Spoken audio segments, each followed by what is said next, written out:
Tito, Tito, excuse me po, Tito. Ay, lintik naman ang gunggong na to.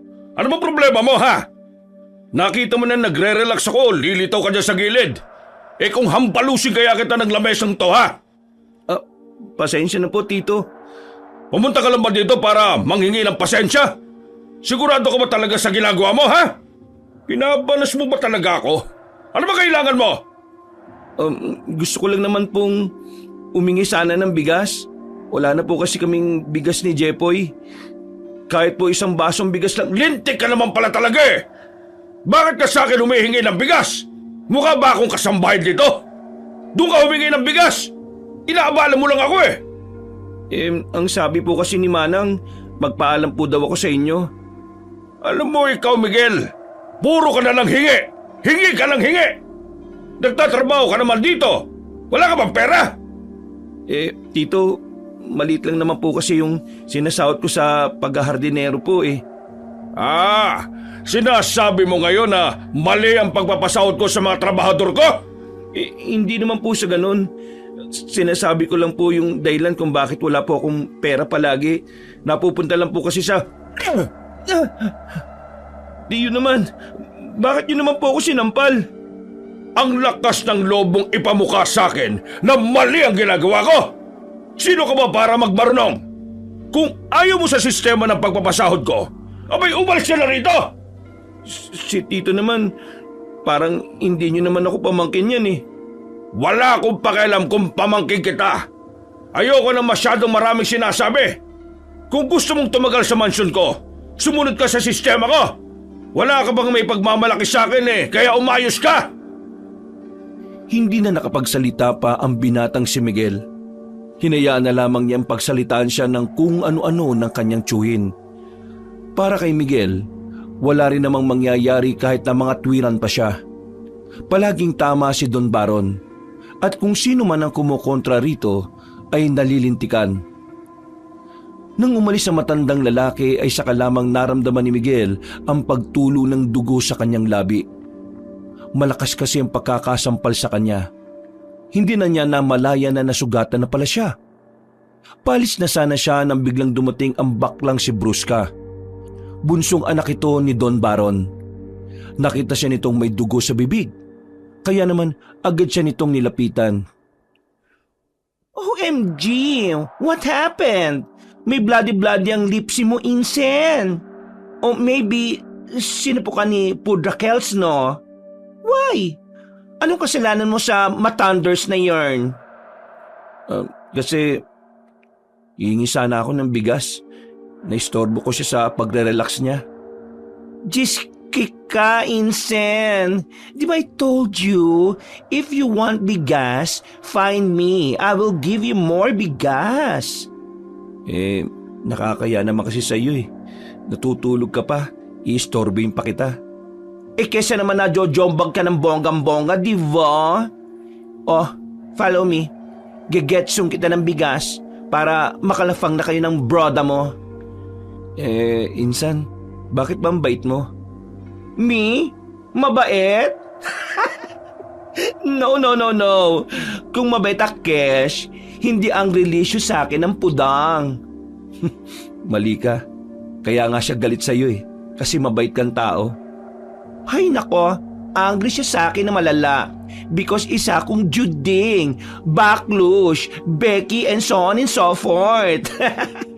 That's the only reason, no? And I don't care.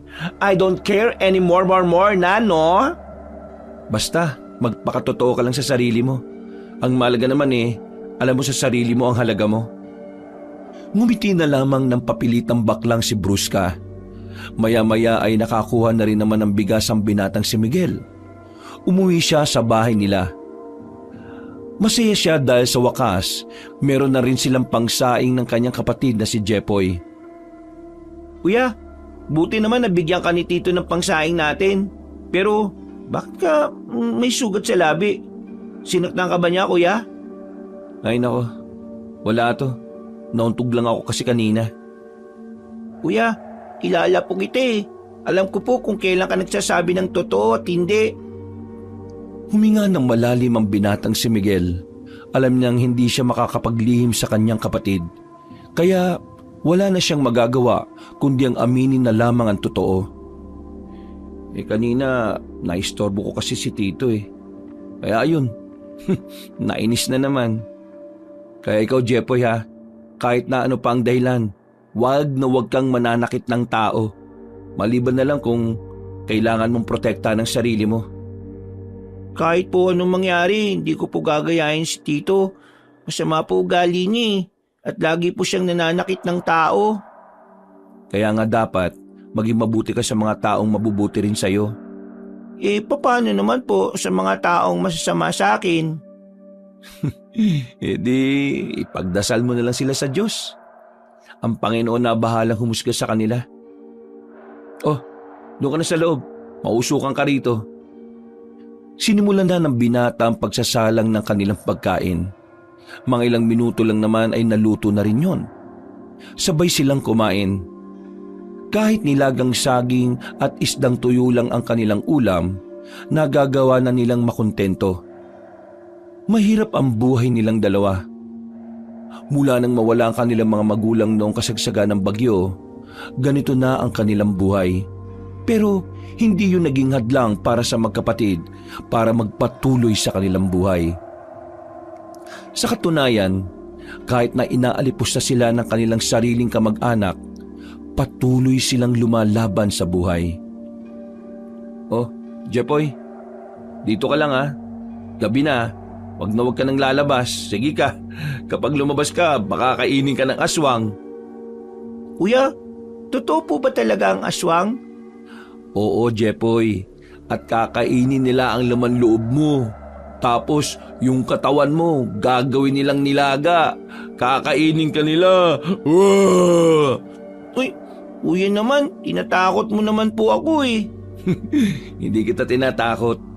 Totoo mga aswang. Kaya kapag nagpasaway ka, kakainin ka talaga nila. O sige na, aalis na muna ako.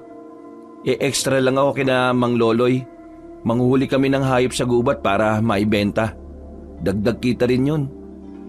Sige kuya, mag-iingat ka po Huwag ka rin makulit kasi baka kainin ko rin ng aswang. Nako, kayang-kaya ko yung mga aswang na yun, no? Natatawa na lamang si Miguel sa kanyang nakababatang kapatid. Naniniwala kasi talaga sa kanya si Jepoy kahit na alam naman ni Miguel sa sarili na kwentong bayan lang ang tungkol sa mga aswang. Hindi siya naniniwala sa mga ganong klase ng nilalang. Yun ang dahilan kung bakit malakas ang loob niyang sumama sa pangangaso kahit malalim na ang gabi. Hindi naman din malaki ang kinikita niya sa pangangaso. Naghahati-hati pa rin kasi sila ng mga kasama niya. At kung minalas-malas pa, mga palakang bukid lang ang kanilang nahuhuli. Pinakamahal na nahuhuli nila ay baboy ramo o kaya naman sawa. Hibala yata na hindi ka na late ngayon, Miguel. Kasi tinakot ko na naman yung kapatid ko tungkol sa mga aswang Kaya ayun, pumayag agad na umalis ako. Epektibo talaga yung mga aswang, Mang Loloy no? Ay nako, huwag mong binabanggit-banggit lagi sa bata ang aswang. Bakit naman po? Noong mga bata pa kami, ang sabi ng lola namin sa lolo namin, hindi dapat ginagawang panakot sa bata ang aswang. Ang mga aswang daw kasi madalas na nagpapakita sa mga batang tinatakot. Kumbaga, kakabanggit ng kakabanggit sa aswang, parang naaakit mo silang lumapit sa bata. Totoo naman kaya ang mga aswang? Ay, oo nga pala. Hindi ka nga pala naniniwala, Pero nasa sayo naman yan. Basta ako, naniniwala ako. Sandaling namayani ang katahimikan. Tanging mga kuliglig at huni lamang ng ibon ang maririnig sa kagubatan.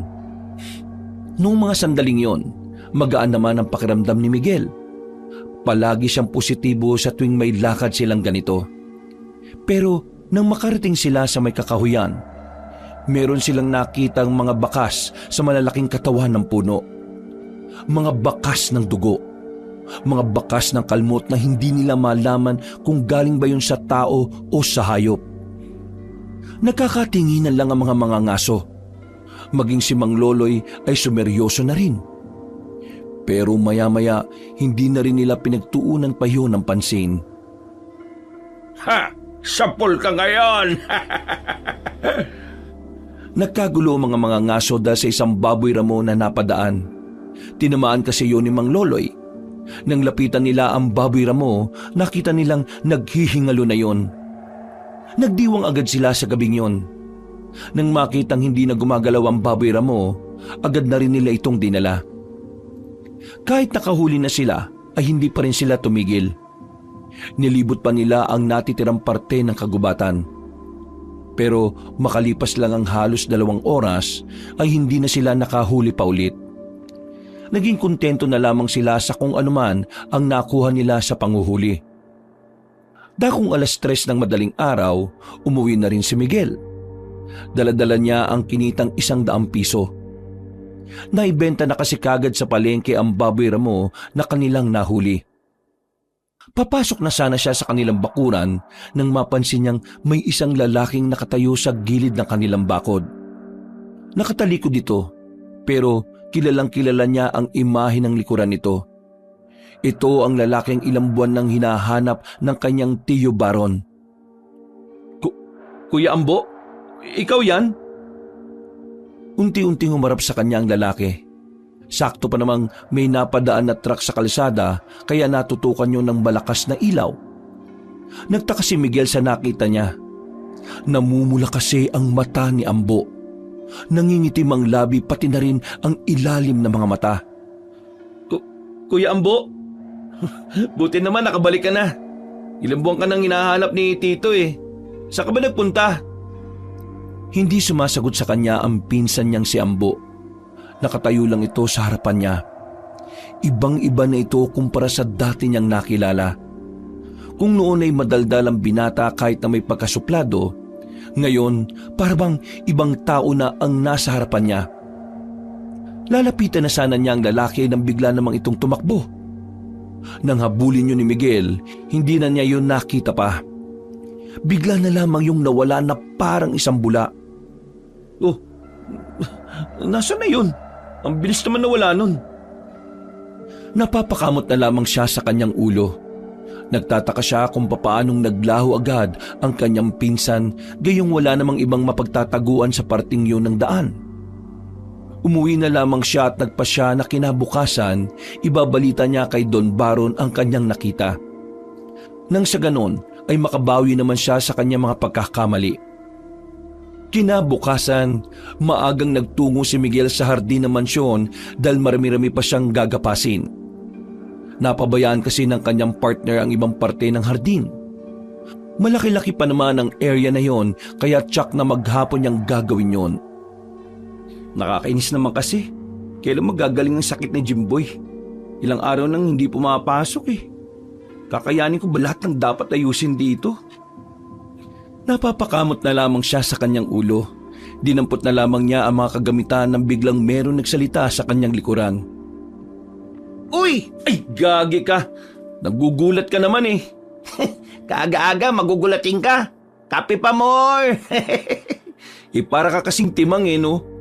Pero ano, kumusta na pakiramdam mo? Okay ka na ba? Medyo okay na rin. Kailangan ko na rin kasi kumayod eh. Alam mo naman, si nanay may maintenance. Buti na lang at pumasok ka. Tingnan mo pre oh, mas lalong gumulo yung aayusin mo eh. Pero huwag ka mag-alala, tutulungan naman kita. Natapos ko naman na yung ibang mga gagawin ko dito. Nako, maraming salamat pre ah. Pero ano na naman ba nangyari dyan sa labi mo? Eto, nasampal na naman ako ng tsuhin ko. Nairita kasi sa akin kahapon eh. Langya talaga yung tsuhin mo oh. Hindi pa matigok eh no. Uy, bibig mo. Baka mamaya may makarinig sa'yo. Pero may iba tayo. Alam mo ba kagabi, nakita ko si Ambo sa tapat ng bahay namin. Ibig ko sabihin, sa gilid, sa may bakod namin, sa labas. Ha? Sigurado ka ba dyan? Oo pre, kilalang kilala ko naman si Ambo, ano ka ba? Umarap pa nga nung tawagin ko eh. Kaso, may kakaiba sa kanya. Kakaiba? Paano kakaiba? Teka. Bakla na rin siya gaya ni Bruce ka? Baliw. Hindi. Nagsasabi mo. Nakita ko kasi siya na parang namumula yung mga mata. Nangingitim yung labi tapos yung ilalim ng mga mata niya ganun din. Adik na si Ambo? Lulong? Ganon? Hindi naman siguro adik. Sabi mo namumula mga mata tapos nangingitim yung ilalim ng mga mata. Di malamang walang tulog yun. Mga adik, ganon. Paano yung nangingitim na labi? Nakipaglaplapan sa pusit. Aba, ewan ko. Pre, tingin mo, matutuwa sa akin si Tio kapag sinabi ko sa kanyang nakita ko si Ambo pero may kakaiba? Yan ang hindi ko masasabi. Kilala mo naman ang tsuhin mo. Ayaw na ayaw nun ng bad news. Siguro kung sasabihin mo, wag mo na lang sabihin yung tungkol sa napansin mong kakaiba. Sabihin mo na lang, biglang tumakbo, ganun. Maniniwala kaya yun? Kulit mo. Subukan mo para malaman mo, syempre. Napapailing na lamang din si Miguel. Medyo kinakabahan kasi siya sa maaaring maging reaksyon ng kanyang tsuhin. Batid niya kapag nakarinig ito ng bagay na hindi niya gusto, agad na uusok ang ilong nito sa galit. Pero sa kabilang banda, naisip niya rin na pagkakataon na rin niya yon para makapagpabango ng pangalan kay Don Baron. Kaya naman nang dumating ang tanghali at kailangan na nilang mag-break time, pasimpleng naglakad ang binata patungo sa loob ng mansyon. Nakita niya nagbabasa ng dyaryo ang kanyang tsuhin. Nilakasan na lamang niya ang kanyang loob. Tito, pwede ko po ba kayong maistorbo? Meron lang po sana kung sasabing mahalaga sa inyo. Mahalaga? Tungkol na naman sa paghingi mo ng bigas yan? Babarilin na talaga kita kapag nakarinig pa ako ng bigas sa bibig mo. Tito, hindi po ito tungkol doon. Tungkol po ito kay Ambo. Nang marinig yun na matandang lalaki, kitang-kita ang kasabikan sa mata nito. Si Ambo kasi talaga ang paborito nitong anak. Kaya naman, ganun na lamang ang reaksyon nito nang marinig ang pangalan ng anak. Bakit? Anong meron sa anak ko? Kanina po kasi madaling araw, nakita ko po siya sa tapat ng bahay namin. Ano? Nakita mo si Ambo? Anong sinabi niya? May nasabi ba siya tungkol sa akin dito sa mansyon? Wala po . Kinakausap ko nga po siya pero hindi naman po siya sumasagot. Tapos, nang matapatan po ng liwanag yung mukha niya, kasi may dumaan na sasakyan . Nakita ko pong namumula yung mga mata niya. Tapos, yung labi niya at yung ilalim ng mga mata niya po, nangingitim. Tapos parang hindi niya po ako kilala kahit na anong kausap ko sa kanya. Ano? Pinagsasasabi mo dyan? Ang ibig ko lang pong sabihin, baka po merong nagbago sa kanya. Sinasabi mo bang nalulung ang anak ko sa ipinagbabawal na gamot? Hindi po yun ang ibig kong sabihin. Ano?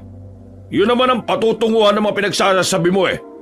Kung wala kang magandang sasabihin tungkol kay Ambo, ha? Lumayas ka sa harapan ko. Baka masaktan na naman kita.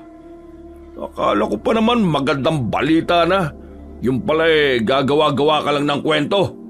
Tarantado! Hindi po ako gumagawa ng kwento, Tito. Totoo po yung sinasabi. Huwag mo kong gaguhin, Miguel, ha? Anak ko ang pinag-uusapan dito. Huwag mong sirain sa akin ang imahe ng anak ko kasi baka mapatay na lang talaga kita. Hindi totoong nagbagong anak ko, tatandaan mo yan. Nagkaroon lang kami ng tampuan pero babalik pa rin siya ng maayos at matino. Sinipa pa ni Don Baron si Miguel nang umalis ito ng sala. Agad namang dumating si Jimboy para tulungan siya na makabangon.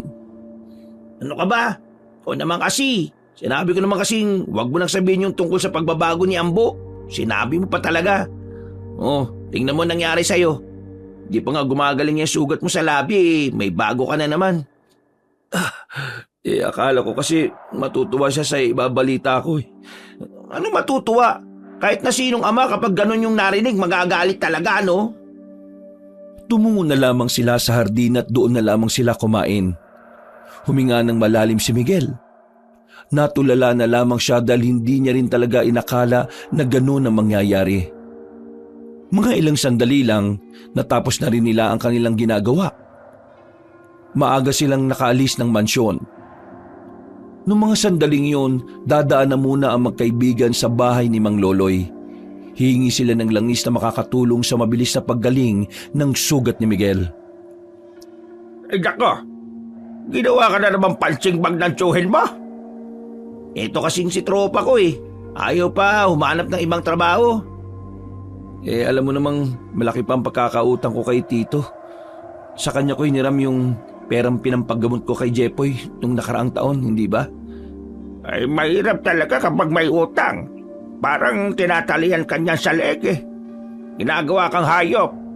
Kaya kapag natapos ka na sa utang mo, wag ka nang mangungutang ulit sa kahit na sino. Kahit na kailangan mo pa.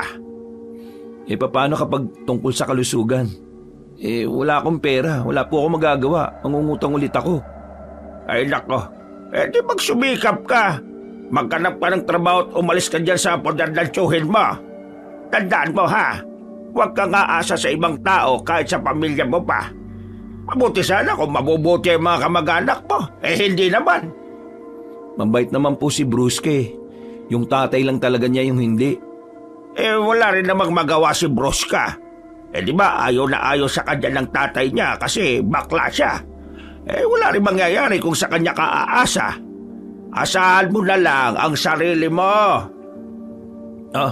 Narinig mo naman siguro yung mga sinabi ni Mang Loloy. Kapag yan ang nagsabi, legit na tama yan, pre.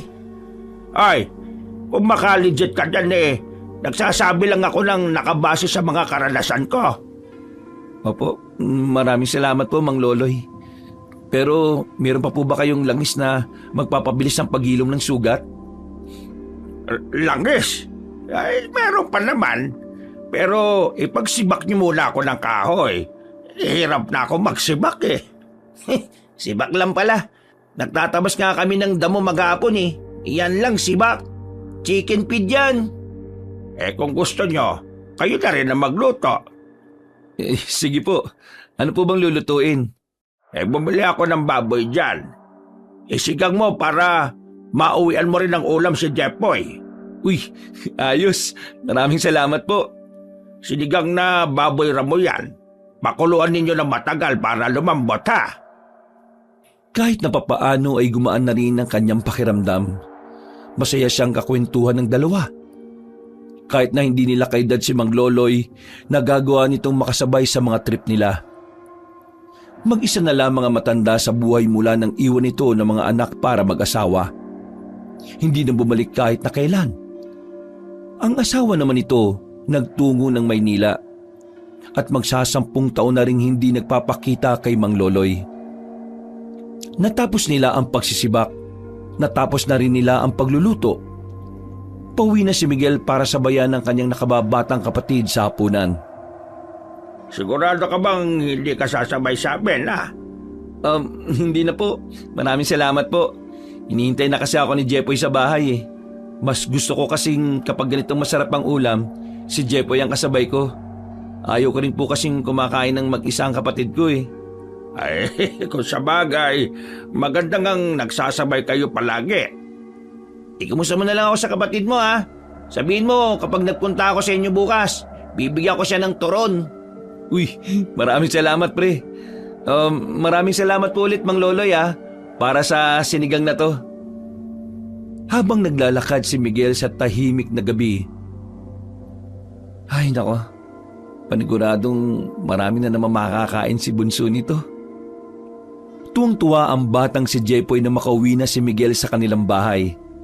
Sa sobrang tuwa ng bata, hindi na nga nito napansin ang mga bagong galos sa mukha ng lalaking si Miguel. Masaya silang kumain ng mga oras na yon. Pagkatapos, pahinga lang saglit ay naglatag na rin si Miguel ng banig. Kuya, kailan po kaya tayo yayaman? Alam mo, Jepoy, dapat ang unang iniisip ng mga kagaya nating dukha ay kung kailan tayo makakahanap ng tamang oportunidad. Kasi ang pagyaman, nandyan lang yan. Kapag nandyan na yung tamang pinto para sa'yo. Pero syempre, kailangan mo pa rin trabahuin. Kasi wala namang madali sa mundong ito eh. Kahit piso nga, kailangan mo pa rin ilaban. Mahirap po pala yumaman, kuya, no? Maging mahirap na lang tayo para hindi mahirap yumaman. Kapag naging mahirap ka habang buhay, mahirap talagang yumaman. Pero kung ang utak mo ay may magandang layunin at patutunguhan, magiging swabe ang lahat. Hindi madali, pero ang mahalaga, alam mong may pupuntahan at direksyon. Ang tawag dyan, mindset. Right mindset. Kasi dapat ang isip mo, laging positive. Laging may mangyayaring maganda.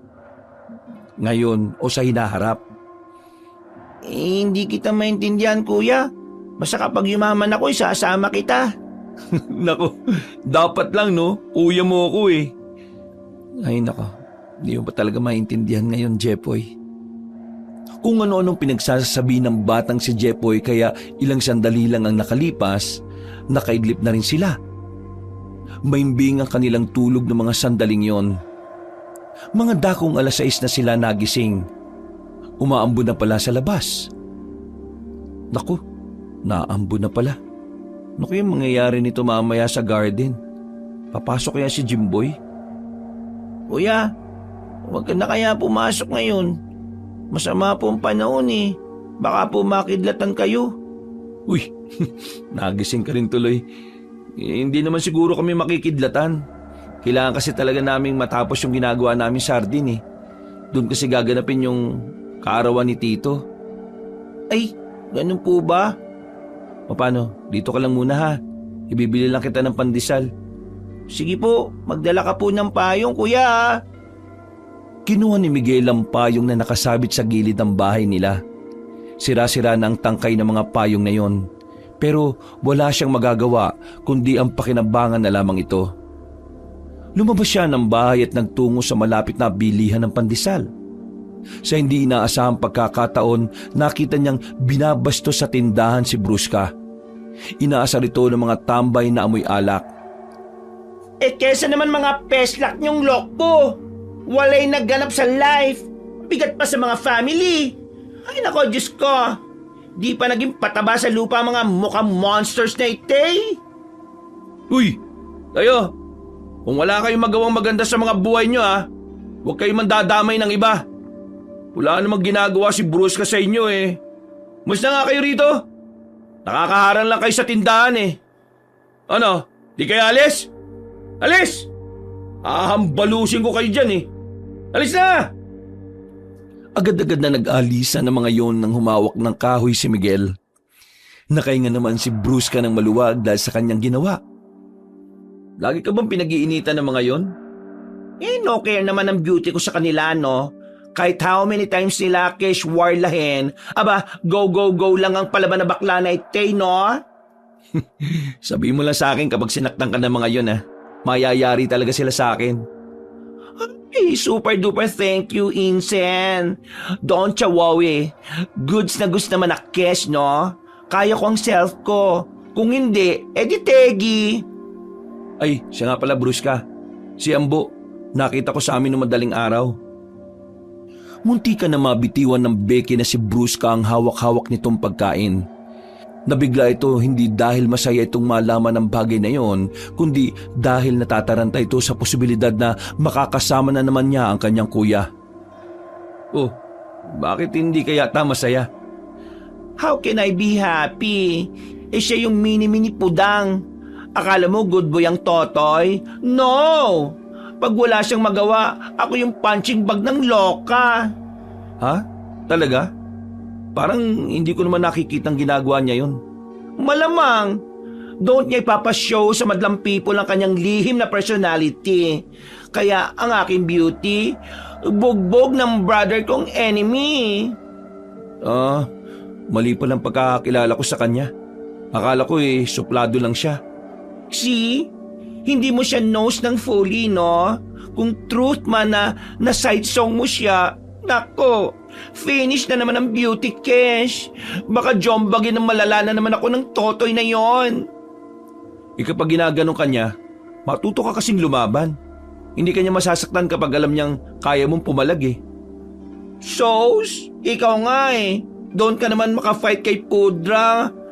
Kahit lagi ka niyang hina-hurt. Luka ba? Iba naman yun. Wala akong choice eh. Kapag lumaban ako, mawawalan ako ng trabaho. At kapag nawalan naman ako ng trabaho, paano naman si Jepoy? Ako lang naman ang inaasahan niya. Isang malalim na paghinga na lamang ang kanyang ginawa. Nang matapos ang kanilang pag-uusap ay agad naman silang naghiwalay ng landas. Binalikan na lamang niya ang kanyang kapatid at sabay na rin silang nag-almusal. Pagkatapos kumain ay nagtungo na rin si Miguel sa mansyon para magtrabaho. Naroon na si Jepoy ng mga sandaling yon. Nasa garden pero hindi makapagsimula ng trabaho. Tahimik lang, parang balisa. Kaya naman ipinagtaka na yun ni Miguel. Uy, anong problema? Pre, mukhang totoo nga yung sinabi mo. Totoo nga, Len. Si Ambo, bumalik na. Ibang-ibang kilos sa tugali. Pati yung sinasabi mong namumula yung mga mata. Totoo. Yung nangingitim ang labi at ilalim ng mga mata. Totoo rin. Namumutla rin ang buong katawan. Akala mo hindi naaarawan eh. Tapos, para siyang maaagnas na. Maging si Miguel din ay nahiwagaan ng mga sandaling yon dahil sa kanyang mga nabalitaan. Maya-maya pa, naririnig na niya ang malakas na boses ni Ambo sa loob. Para itong naghahanap ng makakain, nagdatabog, nagwawala. Oh, narinig mo yung mga pagbabasag ng mga gamit niya? Oh, ganyan na siya. Para siyang ibang tao na. Ano kaya nangyayari sa kanya? Bakit para siyang naging siraulo? Suplado lang naman siya dati, di ba? Nagtataka nga rin ako eh. Hindi naman siya mukhang adik, pero halatang merong nagbago talaga sa kanya. Nung umagang yun, hindi nakafocus ang magkaibigan sa kanilang ginagawa. Kada galaw kasi nila ay maririnig nila ang tinig ni Ambo na laging nagagalit. Hindi nila marinig ang tapang ni Don Baron. Kaya noong mga oras na yon, nababahala na rin ang dalawa na baka mapagbuntungan sila ni Ambo. Kaya naman, mas binagalan nila ang kanilang pagtatrabaho para nasa hardin lang sila. Mga bandang hapon, Bigyan niyo ako ng ilaw na manok! Nagugutom ako! Nagugutom ako!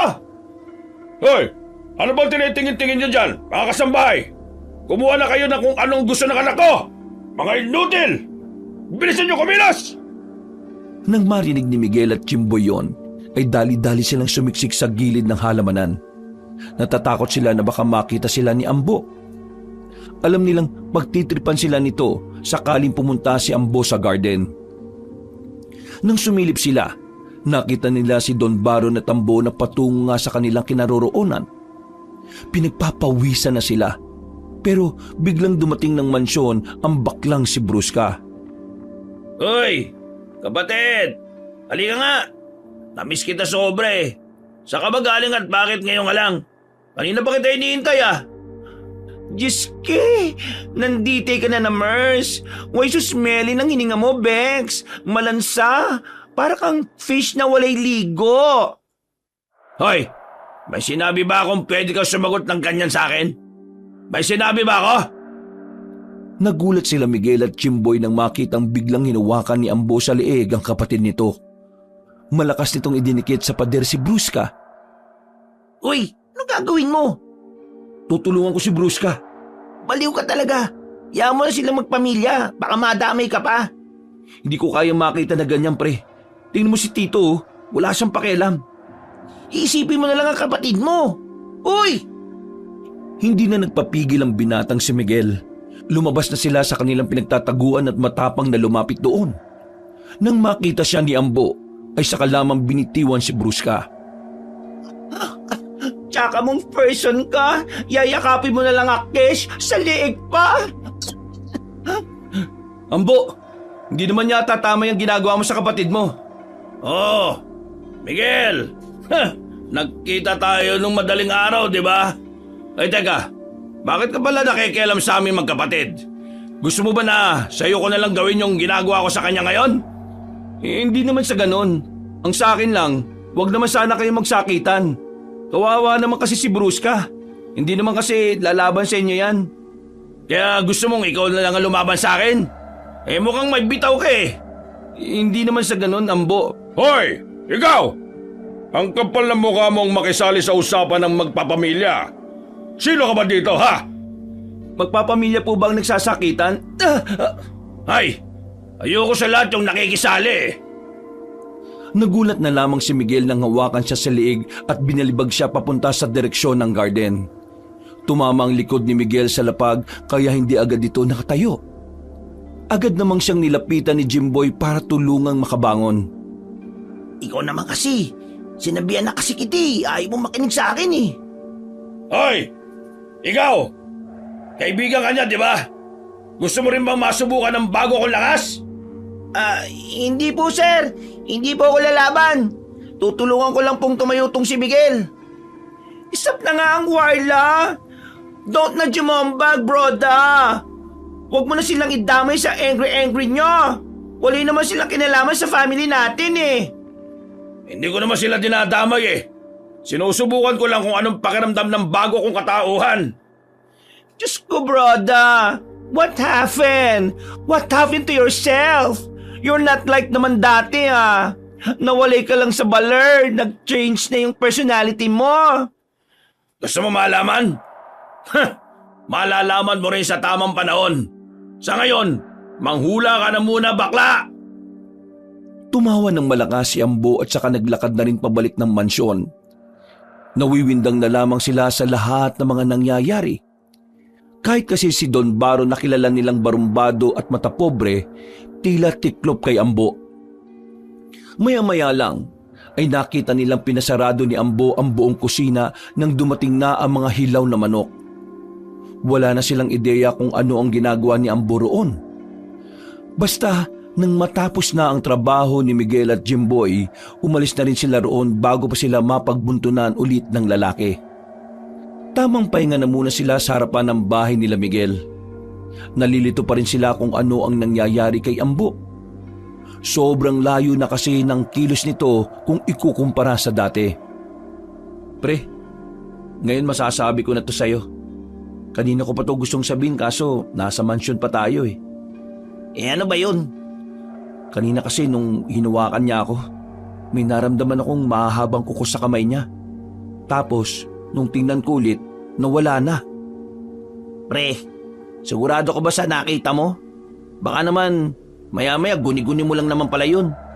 Sigurado ko pre, malakas talaga ako kutob ko. Hindi na tao si Ambo. Ha? Hindi na tao? Isa lang ang hula ko pre. Ano? Aswang. Aswang na si Ambo. Hindi agad nakapagsalita ang lalaking si Jimboy ng mga sandaling yon. Pero kitang-kita ni Miguel ang takot at kaba sa kalooban ng kanyang kaibigan.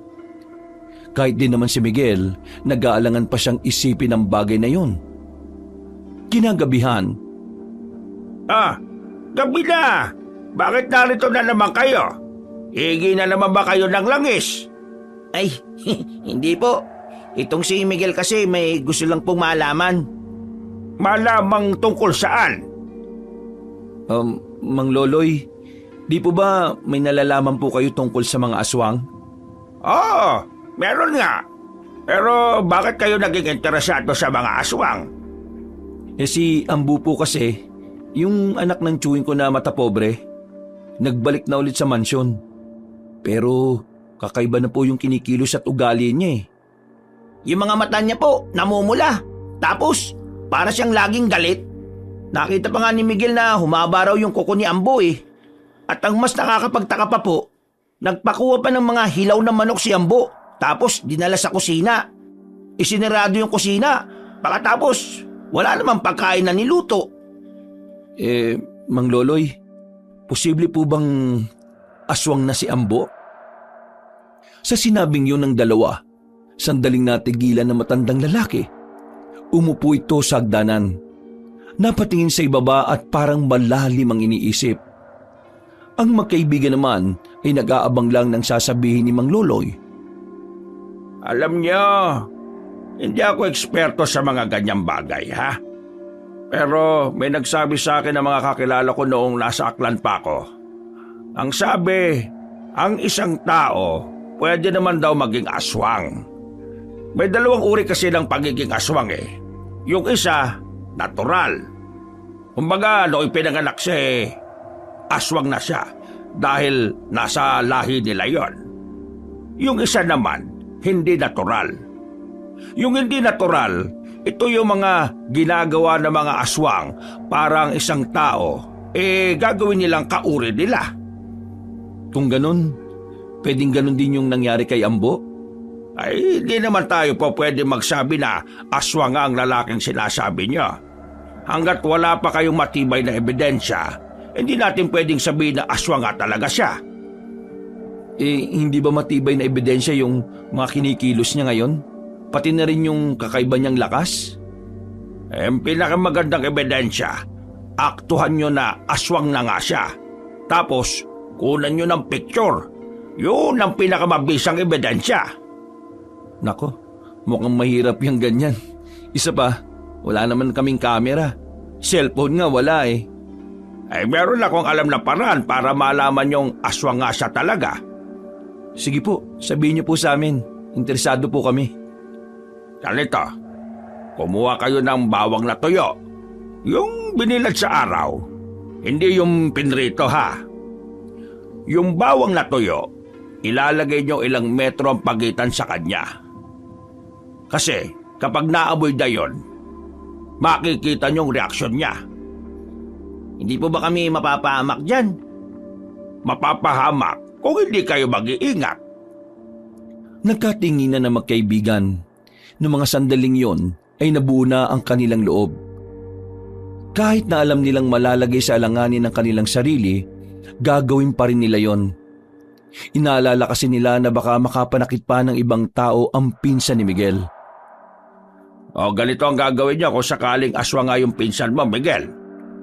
Kapag natapos yung ilagay yung bawang, umalis na kagad kayo at huwag na muna kayong pumunta sa mansyon. Dahil maaamoy niya yung bawang sa kamay ninyo. Sige po, maraming salamat po Mang Loloy. Tatandaan po namin yung mga sinabi ninyo. Hindi na rin naman sila nagtagal sa bahay ni Mang Loloy at umuwi na rin sila. Pagdating ni Miguel sa kanilang bahay, inabutan nila si Brusca sa tapat nila. Nasa labas ng bakuran, umiiyak at mayroong sugat sa bandang braso. Vincent! Help me! Oh, bakit ka umiiyak? Teka, anong nangyari dyan sa braso mo? Sinaktan ka ba nila? Vincent, I think Kuya is a monster! Teka. Anong nakita mo? Kanina, while talk show kami sa aking room, humaba ng bongga ang kanyang Kuko Martin. Kinalmot mi sa pes, pero nakailag akis. Kaya ite, sa braso akis tinamaan. Masyukit nga eh. Huli ka na nga muna. Dito tayo sa bakuran namin. Gagamutin ko muna yan, tapos mag-usap tayo tungkol dyan kay Ambo. Inalalayan niya ang binabae papasok sa kanilang bakuran. Noong mga sandaling yun, agad na kinuha ni Miguel ang kanyang panggamot na bigay din ni Mang Loloy. Nang masiguro nilang nakatulog na si Jepoy, dito na sinabi ni Miguel ang halos pareho nilang napapansin kay Ambo. Alam mo, sa totoo lang, nakita ko na rin yung sinasabi mo. We, hindi nga. Oo, kanina. Ang lakas din ng kuya mo. Hindi na siya pangkaraniwan. Sobrang laki ng pinagbago niya mula nang mawala siya. What you think? Hindi ko alam kung maniniwala ka ha. Pero ang hinala namin ni Jimboy, aswang ang kuya mo. Ay, Jiske, sabi ko na nga ba eh. Uy, shh, maingay. Ang magising si Jepoy. Teka, ibig bang sabihin, pinaghihinalaan mo rin siyang aswang? Oo, Insen. Yun nga ang umenter sa aking brain center eh. Ha? Brain center? Basta, sa aking utak. Oh, okay na. Kung tingin mo pala aswang yung kuya mo, may bala ka bang malaman kung ano ang nangyari sa kanya? Yes na yes naman, no? Pero I need to talk to our mudra. Kakausapin mo si Tita Fatima? Want mo ba Gomora? Ipapalam ko muna kay Mudra Kels kung ano yung nangyayari sa kanyang panganay Kels. Yang kaso, walang may iwan kay Jepoy eh. No problem. Isama mo ang bagets. Okay lang ba yun sa'yo? Oo naman, no? Hindi naman wire lang mudra unlike pudra. Laging angry ang thunders na yon. O sige, bukas, pagkatapos ng trabaho namin sa garden, gabi na tayo umalis para hindi makalata ang kuya mo o ng tatay mo. Okay, pero uy, super duper thank you sa paggagamot sa akin ha. Medyo goods na ang bakla ulit. Wala yon. Para saan ba naging magpinsan tayong dalawa? Nung gabing yun, tila naging palaisipan pa rin kay Miguel ang mga dahilan kung bakit tumantong sa ganon si Ambo. Sa pagkakaalala niya kasi, bigla naman itong umalis ng mansyon ng walang pasabi. Wala itong naging senyalis ng kahit na anong pagiging aswang. Kaya sa palagay ni Miguel, meron napuntahang lugar o nakilala mga taong binatang si Ambo na maaring yun din ang naging dahilan. Kinaumagahan, nagising si Miguel hindi dahil sa ingay ng mga tilaok ng mga manok, kundi dahil sa ingay ng batang si Jepoy. Nang bumangon ang lalaki, nakita na niya si Ambo na nasa loob ng kanilang bahay. Nakaupo sa harapan ng lamesa at merong kinakain na hindi niya naman matukoy. Ay, magandang umaga sa pinsan kong may malasakit kay Brusca. Anong ginagawa mo dito? Bakit ka pumasok sa bahay namin nang hindi nagpapaalam? Ha! Nakakalimutan mo na ba? Pagmamay-ari ito ni Mama. Pinahiram lang sa tatay mo. Kaya sa madaling salita, may karapatan din ako rito. Isa ba? Ikaw nga pumapasok ka ng mansyon nang hindi nagpapaalam sa akin eh. Nung nawala ko, malamang sa malamang, lagi ka rin nasa bahay namin. Ano bang kailangan mo at bakit ka narito? Sabihin mo na, natatakot na yung kapatid ko sa iyo, no? Hindi ko ba alam dyan sa kapatid mo kung bakit siya natatakot? Pinakita ko lang naman sa kanya yung ano ko. Ang ibig ko sabihin kung ano ang tunay kong ugali. Sige na, umalis ka na kung wala ka namang kailangan. Tumayo si Ambo at agad itong lumapit sa kanya. Tumingin ito ng seryoso at diretso sa kanya.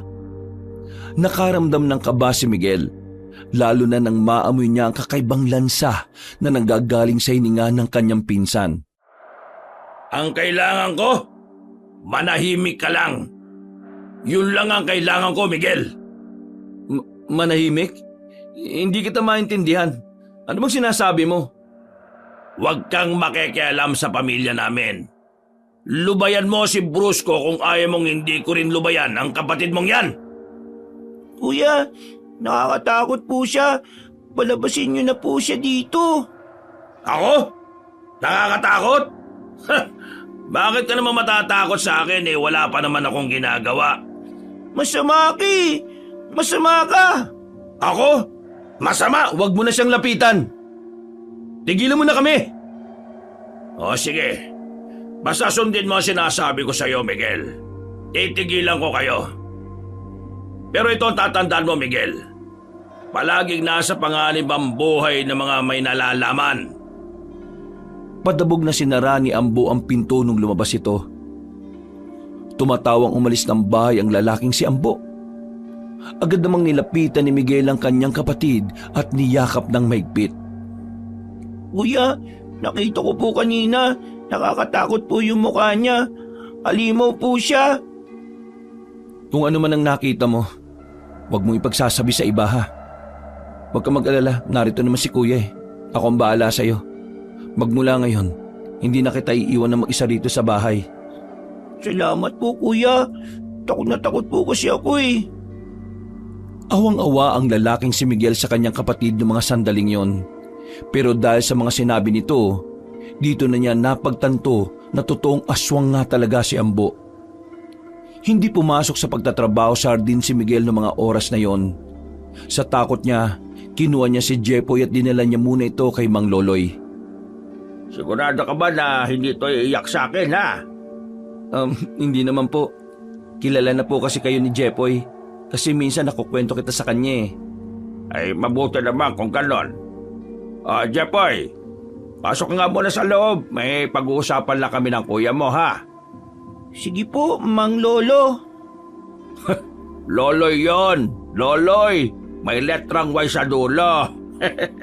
Sige na, pasok na. Pagkapasok ni Jepoy at pagkasara niya ng pinto, Tungkol ba sa aswang kaya dinala mo rito ang kapatid mo? opo, kanina kasing umaga, pumunta si Ambo sa bahay namin habang tulog ako. Iyak ng iyak yung kapatid ko eh. Ang sabi sa akin ni Jepoy, nakita niya mismo na bago raw yung itsura ng mukha ni Ambo. Nakakatakot daw. Kung gano'n maganda ka na. Baka iniisip niya na nakakahalata ka na Yun nga po ang problema ko, Mang Loloy. Tingin ko talaga, nakakalata na siya na pinagdududahan ko siya. Ang sabi niya kasi sa akin, mas maganda kung mananahimik na lang daw ako. Nako, delikado ka na nga sa pinsan mong yan. Alam mo, mabuti pa, gumawa tayo ng kilos para tugisin niyang si Ambo Malaking perwisyo yan. Alam mo, nung araw, talagang maraming inabala mga aswang na yan. Nako, kaya ikaw hanggat maaga pa, gawa mo ng paraan yan. Hindi ba pwedeng umiwas na lang tayo? Hindi. Dahil kung iiwas ka, hahanap-hanapin ka lang din yan. Kung mapapahama ka lang din, lumabang ka na. Napaisip ang binatang si Miguel sa sinabing yun na matandang lalaki. Alam niya na may punto naman talaga ito. Pero ang gumugulo lang talaga sa kanyang isipan ay kung ano ang mangyayari sa oras na magdesisyon siyang kalabanin ng kanyang pinsan. Huminga na lamang siya ng malalim. Mga ilang sandali lang, nakiusap siya kay Mang Loloy na aalis muna. Pero ang totoo, sasama siya kay Brusca sa pagpunta sa ina nitong si Doña Fatima. Kinagabihan, Pre, sigurado ko bang ayos lang to? Kung malaman to ni Ambo. kaya nga kailangan natin mag-ingat para hindi niya malaman Ako naman, kinakabahan ako dito, pre. Alam naman natin na aswang na si Ambo Baka mamaya kung anong gawin niya sa atin. Di, huwag ka na lang munang sumama. Sabi ko naman kasi, maiwan ka na lang sa inyo Ganun din naman kasi. Kahit di ako sumama, damay ako Di kaya nga kumalma ka na. Gumagawa na nga tayo ng paraan para malaman natin kung paano natin pupuksain yung Ambo na yan Ikaw na rin ang nagsabi, di ba? Aswang siya. Kaya dapat yung mga ginagawa nating hakbang mas maingat pa sa maingat. Napapailing na lamang si Jimboy habang naglalakad sila patungo sa tagpuan nila ni Brusca. Ilang sandali lang ay natanaw na rin nila ang baklang bihis na bihis. Nakasuot ng itim na dress at mataas ang takong. Kumikending-kending pa ang bewang nito nang makalapit na ito sa kanila. Haler! So tagal Kanina pa nagwe-wait sung ang beauty case dite. O ano, gora na ba as? Tara na, umalis na tayo bago pa makalata yung kuya mo. Okay, Aura. Nagmamadali silang naglakad patungo sa sakayan. Maswerteng walang nangyaring masama noong mga sandaling yon. Nakabiyahe sila at ilang minuto lang tumigil na ang tricycle sa harap ng isang malaking gate. Grabe, nakatira dyan si Doña Fatima.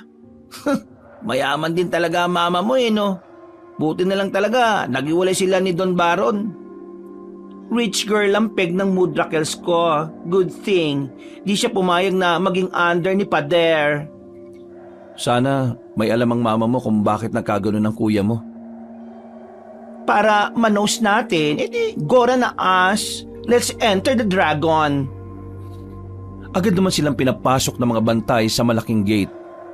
Hasyenda ang estilo ng lugar na yon. Kaya na makapasok sila sa gate ay kinailangan pa nilang maglakad ng halos 5 minuto. Hindi nagtagal, narating na rin nila ang pinakamansyon. Sandali pa silang sinuri ng mga gwardya. Pero nang magpakilala si Brusca, mabilis silang pinapasok. Inalalayan pa sila ng ilang kasambahay na naroon. Mudrakels! Nandito na sa baler ang lukalukang haler! Nagtawanan ng mga kasambahay. Tumigil lang ang mga yon nang biglang lumitaw ang donya sa hagdanan. Napayuko si Miguel bilang paggalang. Bustura pa lang kasi na matanda. Litaw na kagad ang pagiging disente nito. Magandang gabi po, Doña Fatima. Anong ginagawa mo rito, Brusca? At bakit may kasama ka pang iba? Ay wow! Bongga naman si Mother Earth. question and answer kagad ng Feg. Doon po ba ako kukumustahin muna? Ano nangyari dyan sa braso mo? Well, ito'y parte ng sadya namin dito eh. It's all about Ambo. At kayo? Ako po si Miguel. Pinsan po ni Brusca at Ambo. Anak po ko nung taong pinahiraman niyo po ng bahay. Yung bahay po hanggang ngayon po gamit-gamit pa rin namin. Ako naman po si Jimboy. Kaibigan po nila ako. Nandito po ako kasi isa rin po ako sa nakasaksi ng pagbabalik ni Ambo. Sige, maupo kayo. Sumenya sa matanda sa mga kasambahay para pagandaan sila ng pagkain. Sumandala matandang babae sa sofa at sandaling napabuntong hininga. Anong kailangan nyo at nandito kayo sa pamamahay ko? Mudang, want lang sana namin ask if meron ka bang knows kung bakit naging tuleg ang aking broda? Di ba nung nawali siya sa mansyon, pinaghahanap mo rin ng loko? Mudang, tell me, is there any information that we can use in our mission consummation? Bakit? Ano bang nangyayari kay Ambo? Miguel, Gora, tell the storytelling to the thunders. Ganito po kasi yon, Doña Fatima. Nung nakaraang madaling araw, nakita ko po siya. Pero nahalata ko na kagad na may kakaiba sa kanya. Tapos, nung nagbalik na siya sa mansyon, nag-iba na po yung ugali niya. Matapang, parang palaging galit kapag gutom. Tapos, ang nakapagtataka pa po, ang lakas-lakas niya. Nagawa niya nga po kung ibalibag gamit lang ng isang kamay. Hindi po kayo maniniwala pero nakita po namin na humahaba yung kuko niya. At yung mga mata, nanlilisik tapos kulay pula. Para siyang aswang. My gosh, Mudrakels, Pentakels, nosong mo rin? Nang pinahanap ko siya, nakita na siya ng mga tao ko. Nasa iisang lugar daw siya na kung saan mga aswang ang naroroon. Na-recruit ang kuya mo kasama mga kaibigan niya. Pero yung mga kaibigan niya raw, tinangkang tumakas. Pero siya, ginusto niyang maging kagaya ng mga aswang. Ay Diyos ko, why naman Delilah na pumayag siya na maging monster? Rebelde ang kuya mo noon pa. Matagal na niyang gustong magrebelde sa amin ng papa mo dahil naghiwalay kami. Ang nakikita kong dahilan kaya sa sumali sa mga aswang ay para magkaroon siya ng lakas at kontrol sa mga bagay na gusto niyang makuha. Pati na rin ang mga taong gusto niyang kontrolin at guluhin. Doña Fatima, delikado po si Ambo. Ngayon na kami palang nagagawa niyang saktan, ramdam na kagad namin na magiging banta siya sa buhay ng marami. Alam ko, kaya nga pinakilos ko na ang iba kong mga tauhan. Ang kaso, sa kasamaang palad, nagkaroon sila ng problema. Nang magbalik sila sa lugar ng mga aswang, wala na silang inabutang buhay. Patay na ang mga aswang, at ang pumatay sa kanilang lahat ay si Ambo mismo, ang kuya mo. Ay wow! Angas ng aurahan ni Broda ha? Why naman niya ginawa yon? Bad doing na yon. Ang hinala ko, gusto niyang siya ang maging pinuno ng mga aswang. Malamang yan, bubuo siya ng sarili niyang grupo. Hindi ko pa alam kung ano ang plano ng kuya mo. Ang tingin ko, ginagawa na lang niya yon dahil sa tawag ng pagiging aswang. Ano po kaya yung pwede nating gawin? Patahimikin si Ambo. Mudang? Are you serious? Wala naman na tayong magagawa. Kung hindi natin siya papatayin, maraming buhay ang mapapahamak. Kaya habang maaga pa, kailangan natin gumawa ng paraan. May naisip na po ba kayo? May nakausap akong albularyo. May alam siya kung paano papaslangin ang mga aswang. Bukas na bukas, total narito na rin naman kayo. Kayo na lang din ang uutusan ko.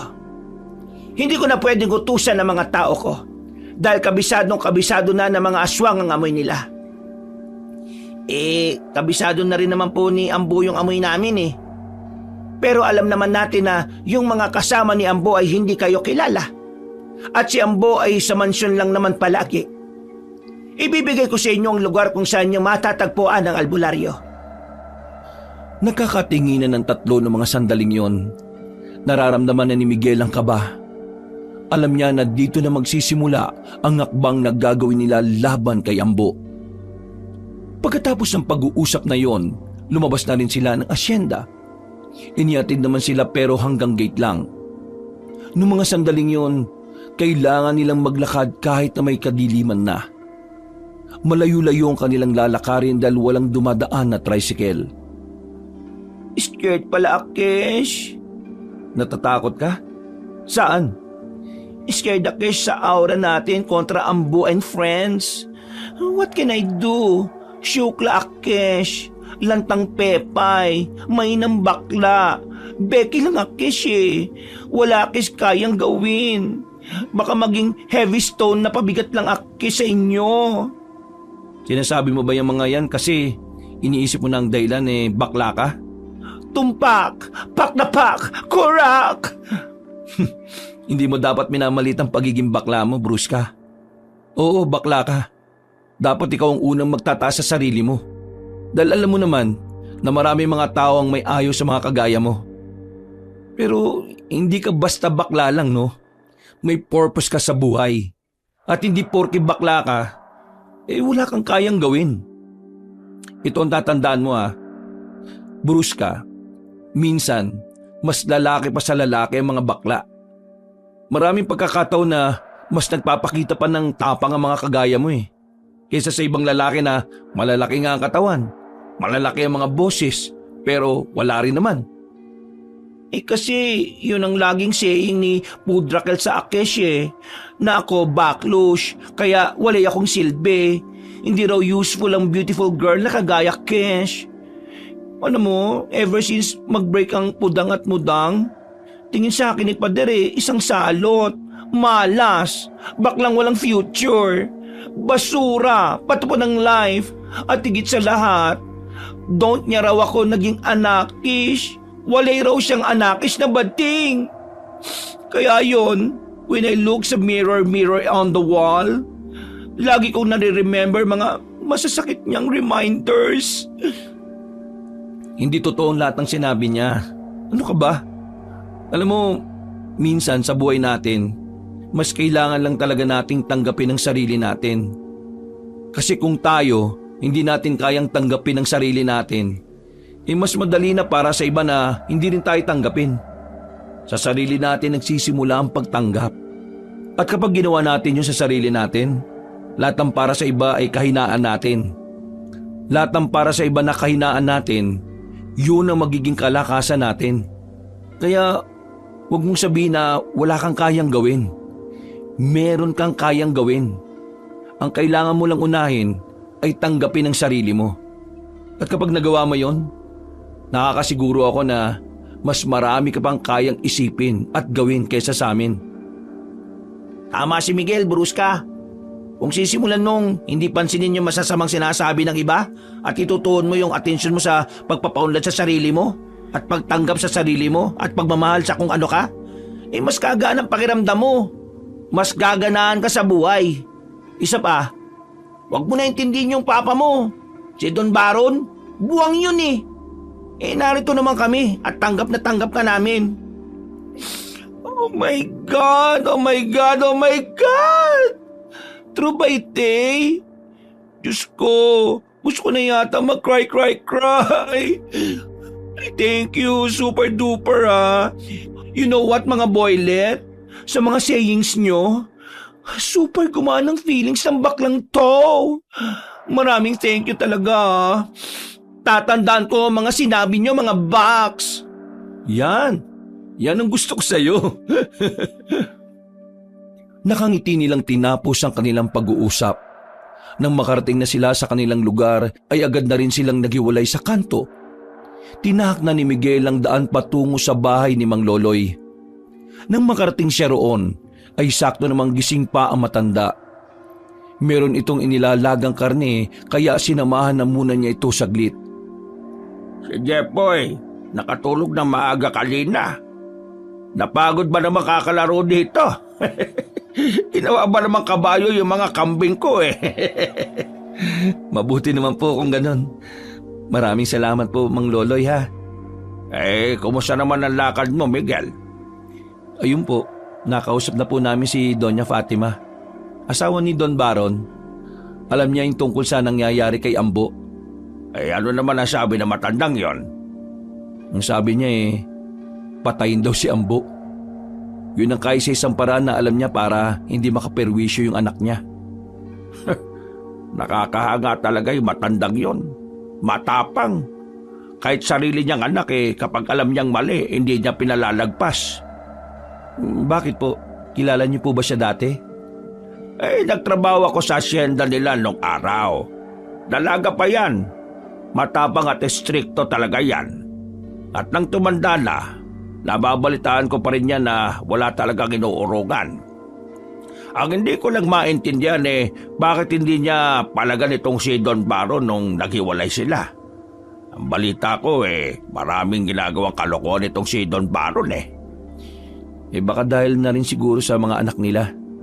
Ganun naman ang mga magulang Mas iniisip ang mga anak kaysa sa mga sarili nilang interes. Kaya ko rin gawin yan para sa mga anak ko. Ang kaso nga lang, sila naman itong nangiwan sa akin. Alam mo, kung minsan nga naiisip ko, kumusta na kaya yung mga anak ko? Naiisip din kaya nila ako? Kung nasan man sila, nakakasiguro ako na kahit papano sumasagi ka rin naman sa isipan nila. Sana nga, Miguel. Sana nga. Teka, ano ba yung pinakukuluan nyo? Baka. Bigay kasi ito ni paring Norman, nilalaga ko na. Alam mo naman ang baka, ang hirap-hirap kainin kapag matigas. Alam mo naman, wala na akong ipin. Nagtawanan na lamang sila ng mga sandaling yon. Pero maya-maya lang, nakaisip na ring matulog si Miguel. Kinabukasan ng umaga, maaga siyang nagising para tulungan si Mang Loloy na ihanda ang kanilang kakainin. Gising ka na pala. Si Jepoy ba tulog pa? Nasa labas na kasi yung mga kalaro niyang kambing Tulog pa po Ang sarap nga ng tulog niya rito. Komportable siya. Ako na po maghihiwa niya mga Ricardo. Maraming salamat. Mabuti pa nga at nang maaga tayo makakain. Miguel, galing nga pala ako kanina sa palengke. May nasagap akong balita. Ano po ba yun, Mang Loloy? May natagpuan daw na bangkay malapit sa mansyon ni Don Baron. Malakas ang pakiramdam ko na si Ambo ang gumawa nun.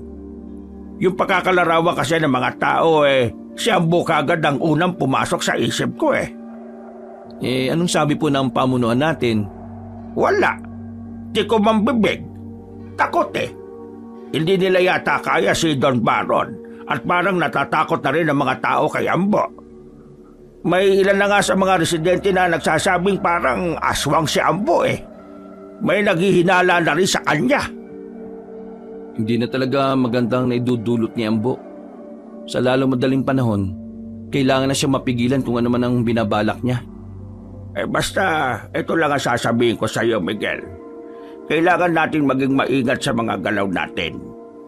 Hindi bang karaniwang nilalang ang pinsan mo? Magaling bumasa ng mga kilos sa mga aswang. Isang pagkakamali lang maaaring merong mapahamak sa atin.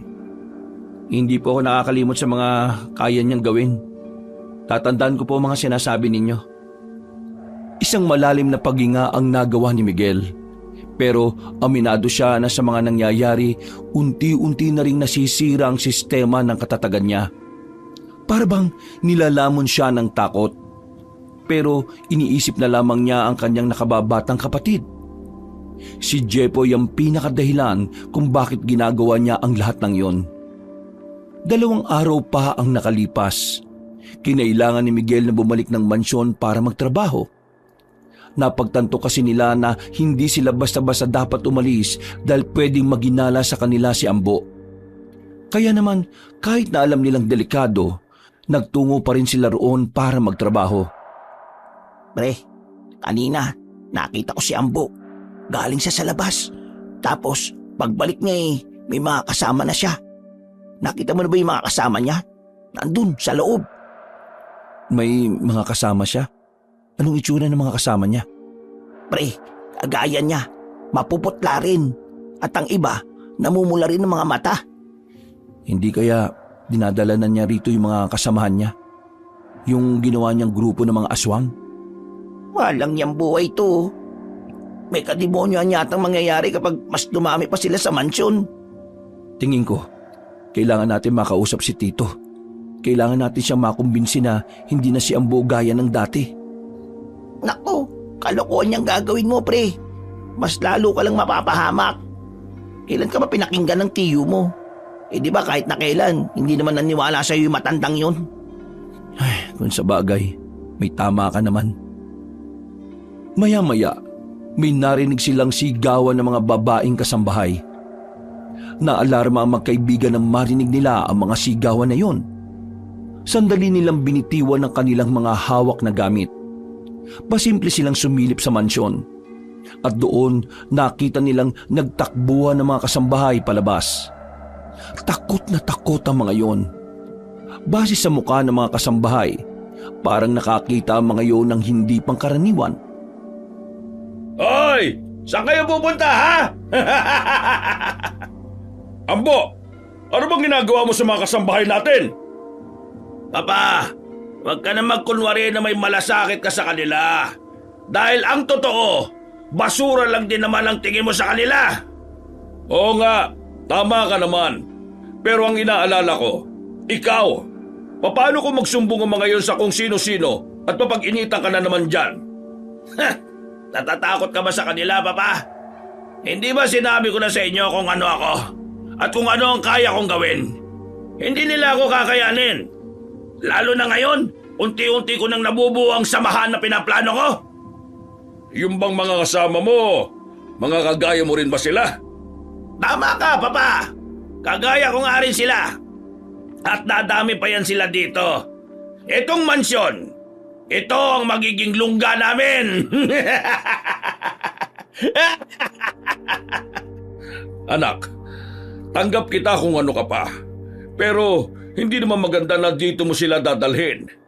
Anak, malalagay tayo sa alanganin. Ang latang meron tayo, negosyo at wala akong pakialam. Wala na akong pakialam sa pera. Ang iniisip ko na lang ngayon, kapangyarihan. Aangkinin ko na tong baryo na to. Di ba, ikaw rin naman ang nagsabi sa akin. Kailangan ko ng kapangyarihan para magawa ko lahat ng gusto ko. Ito na yun, Papa. Ginagawa ko na ang mga pangaral mo sa akin. Kaya ikaw bilang ama, kailangan mo ako suportahan. Kasi kung hindi, ipapakain din kita sa mga kasamahan kong gutom. Hindi na nakapagsalita pa ang matandang lalaki. Napapalunok na lamang ito ng laway. Ang dating maangas ay tila naging maamong tupa na sa harapan ng sariling anak. Habang si Miguel at Jimboy naman, malakas na rin ang tibok ng kanilang puso. Hindi nakala na kahit ang sariling ama ay kayang pagbantaan ni Ambo. Bumalik na lamang sila sa kanilang ginagawa at hindi na muli pang nakiusyoso pa. Bandang 5:00 na sila ng hapon natapos. Wala na silang gagawin doon kinabukasan dahil lahat ay ginawa na nila. Pinilit nilang tapusin yon para wala na silang dahilan na bumalik pa. Nung gabing pauwi na sila, "Pre, bilisan mo. Teka lang naman. Kanina pa naghihintay sa atin si Brusca." Nagmamadali ang dalawa na makaalis sa bahay ni Miguel. May usapan kasi sila ng beking si Brusca na sa gabing yun, pupuntahan nila ang albularyo na kakilala ni Doña Fatima. Ilang sandali lang, nakita na rin nila si Brusca na nakatago malapit sa terminal ng mga tricycle. Bihis na naman ito. Naka-backless pa na dress. Mataas ulit ang takong. Namumula pa ang mga labi at nakakulot pa ang mahaba nitong buhok. Ay, muntik na kis mawarla. Super late na kayo eh. Pasensya na. Nagtatay kasi ako kanina eh. Pero, bakit ka naman kasi nakasuot ng ganyan? Ibig ko sabihin, Wala naman akong problema sa suot mo pero kasi hindi party yung pupuntahan natin eh. Ano ka ba, Papa Jimboy? Ganyan ang aurahan ng mga princess. Pumupuksa ng beauty itay, no? Ganyan talaga siya, Jimboy. Parang hindi ka naman nasanay. Tara na, kailangan na natin makarating sa sinasabi ni Doña Fatima. Ay, siya nga pala, Brusca. Alam mo na ba ang address ng albularyo? Siyempre, akis pa ba? Don't worry, paggora natin sa asyenda ni Mudang, may nagwe-waiting na ng mga boylet doon para tayo hihatid. Hatid sundo ang peg natin, no? Wala na silang sinayang na pagkakataon. Agad din naman silang umalis sa lugar na yon. Maya-maya, nakarating na rin naman sila sa asyenda. Sasakyang itim na may kahabaan ang naghihintay sa kanila. Wala nang sabi-sabi, agad silang pinapasok sa loob at saka dali-daling umalis. Habang nasa biyahe, Brusca, ganyan ba talaga mga tao ng mama mo? Parang walang emosyon eh. Want mo ba magka-emosyon ng mga boylet? Jombag malala mo sila. Loko ka talaga oh. nanahimik na lamang sila sa mga sumunod pang sandali. Makalipas lang naman ang halos kalahating oras, narating na rin nila ang lugar ng albularyo. Isa itong maliit na baryo na hindi na naabot ng kuryente. Tanging malalaking sulo, gasera at lampara lamang ang nagsisilbing ilaw doon. 9:00 na nang maglakad sila papasok sa baryo. Pero nang dumating sila sa itinuturo ng address na hawak nila, laking gulat sila nung abutan nilang nag-iiyakan ng mga tao sa bakuran. Ayon sa mga yon, pinaslang ang albularyo. Mas lalo pa silang nawindang nang malaman nila na ang mga pumaslang pala sa matandang lalaki ay walang iba kundi ang mga aswang. Nanlumo ang tatlo. Buong akala nila kasi wala na silang pag-asang matalo ang mga aswang. Pero habang naroon sila, isang matandang babae na hindi nakakapagsalita ang lumapit sa kanila. Meron yung ibinigay na tela. Nang buklatin nila yon, ay nakita nila ang tila isang mapa na may mangilan-ngilan lang na palatandaan. Maraming salamat po sa inyo. Nakikiramay po kami sa pagkawala ni Manong. Sumenya-senyas ang babae. Mabuti na lamang ay marunong makaintindi si Jimboy ng mga ganoong pakikipag-usap. Ang sabi niya, puntahan daw natin ang mga nakalagay sa mapa. Yan daw ang magiging sagot para makuha daw natin yung espada na magagamit sa pagpatay sa mga aswang. Napatangon na lamang si Miguel at Brusca. Sa mga sandaling yon ay agad na rin silang umalis.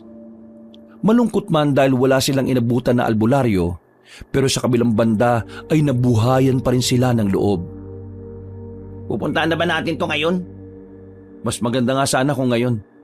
Sayang ang bawat oras natin. Hindi natin alam kung kailan mag-aasik ng lagim si Ambo. Ako? Gora ko anytime, anywhere. O sige, sama na rin ako. Don't you worry mga boylet. Gugora din naman sa atin ang mga tau-tauhan ni Mudang, no? Bawat segundo ay mahalaga sa kanila. Kaya kahit na alanganing oras na rin, hindi na rin nila sinayang ang pagkakataon. Kahit na papaano ay kampante naman sila na nasa ligtas silang kalagayan. May mga dalang armas din kasi ang mga tauhan ni Doña Fatima na kanilang kasama. Nagdaan ang halos kalahating oras. Narating na nila ang sinasabing ilog sa mapa. Nasa gilid lang din naman kasi yun ang daan. At ayon sa mapa, merong tulay roon na pwede nilang tawiran. Pagtingin nila sa kaliwang banda, nakita nila ang isang tulay na mukhang luma na. Doon tayo akyat. Mukhang marupok na yung tulay na yan. Kaya nga ang gagawin natin, isa-isa lang muna ang tatawid ha. Mas maganda siguro kung mauna tayo. Ako na ang unang tatawid. Ay, bonggang Violet na ite. Very brave. Kapag natigok, very dead ka rin dyan. Biglang umihip ng malakas ang hangin. Malakas ang agos ng ilog kaya kinailangan talaga nilang umakyat ng tulay. Pagdating nila roon, malakas na hangin din ang sumalubong sa kanila. Para bang merong pumipigil sa kanila na makatawid doon. Pero kahit na ganon, hindi yun naging hadlang para sa kanila. Ang tanging iniisip nila ay kailangan nilang makuha ang espadang sinasabi sa mapa. Kagaya ng kanilang napag-usapan, nauna ngang tumawid si Jimboy. Hindi pa man ito nakakalayo, nakikita na nilang gumigewang-gewang na ang tulay. Yun ay dahil sa lakas ng hangin at sa pagiging magaan din ng tulay. Pre, ayos ka lang ba dyan? Sumenyas lang ng thumbs up ang lalaki bilang tugon. Pero aminado si Miguel na maging siya ay kinakabahan din para sa kapakanan ng kanyang kaibigan. Tahimik siyang nagdadasal na sana ligtas na makarating sa dulo si Jimboy. At maya-maya pa, nakahinga na rin siya ng maluwag na makitang nakatawid ng maayos ang binata. Diyos ko, buti naman. O sige, ako nang... Wait! Bakit? Want kong mauna, kaso scared ako eh. O sige, ikaw na mauna. Pero tanggalin mo muna yung suot mong may takong. Baka ikaw pa yung kauna-unahang malaglag kapag hindi mo hinubad yan. Ang worried nga Akes, baka mamaya bigla majulog ako. Ayoko pa mategi. Ayoko pang madela, no? Insan, kailangan mong tatagan ng kalooban mo. Kailangan mo makatawid sa dulo. Pero kung natatakot ka, edi ako na muna mauna. Gusto ko nga mauna eh. Alam mo, parang sa buhay lang yan eh.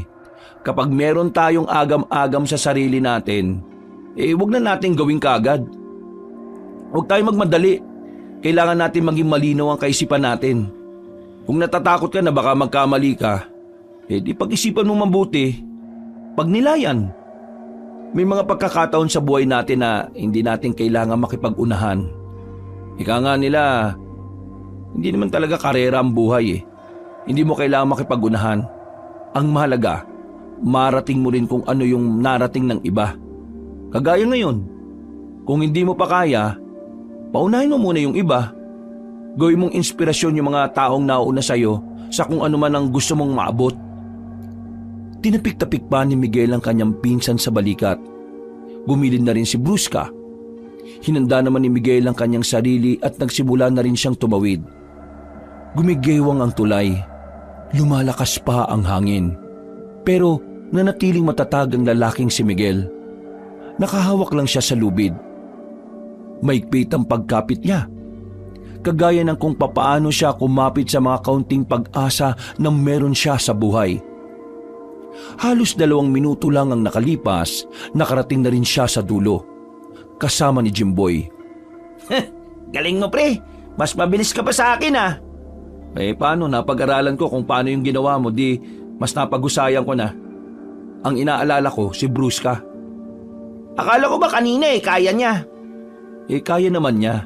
Ang kaso, bigla na lang siyang nagduda sa sarili niya. Natatakot siya na baka malaglag siya. Ay, pambira naman kasi. Bakit kasi ang taas ng takong? Sinabihan ko nga na hubarin na muna niya. Isa-isang tumawid ang iba pa nilang kasamahan. Hindi nagtagal, si Brusca na lamang ang natitirang nasa kabilang banda. Natatakot itong tumawid kahit hinubad na nito ang suot na mahabang takong. Lalong lumakas ang ihip ng hangin. Brusca! Malakas ka! Matapang ka! Lahat kakayanin mong gawin basta magtiwala ka lang sa sarili mo na kaya mo! Isang mahabang katahimikan ang namayani. Maya-maya lang, nakita na lamang nilang marahan ng humakbang si Brusca sa maliit at marupok na daan na tulay. Yan! Ganyan nga! Sige! Sa pagpupursige at pagsusumikap ni Brusca, makalipas lang ang halos 7 minuto, nakarating na rin siya ng ligtas. Kumembot pa ang bakla at saka nag-iwan ng kataga. Brusca, 22 years old, pambato ng San Guillermo, na naniniwala sa kasabihan na ang buhay ay hindi karera, lalo na kung walang kabayo. And I thank you! Loko-loko talaga to. Pinakaba mo naman kami. Nagawa pa nilang magtawanan ng mga sandaling yon. Pero wala silang kamalay-malay na sa kanilang nilalakbay, yun na pala ang huling makakangiti at makakatawa sila. Dahil sa kanilang patutunguhan, may mga naghihintay sa kanilang pagsubok. Habang naglalakad sa kagubatan, Ayon sa mapa na dala natin, may malaking puno ng akasya. Eto na yun. Kapag nalagpasan natin to, dire-diretso na raw.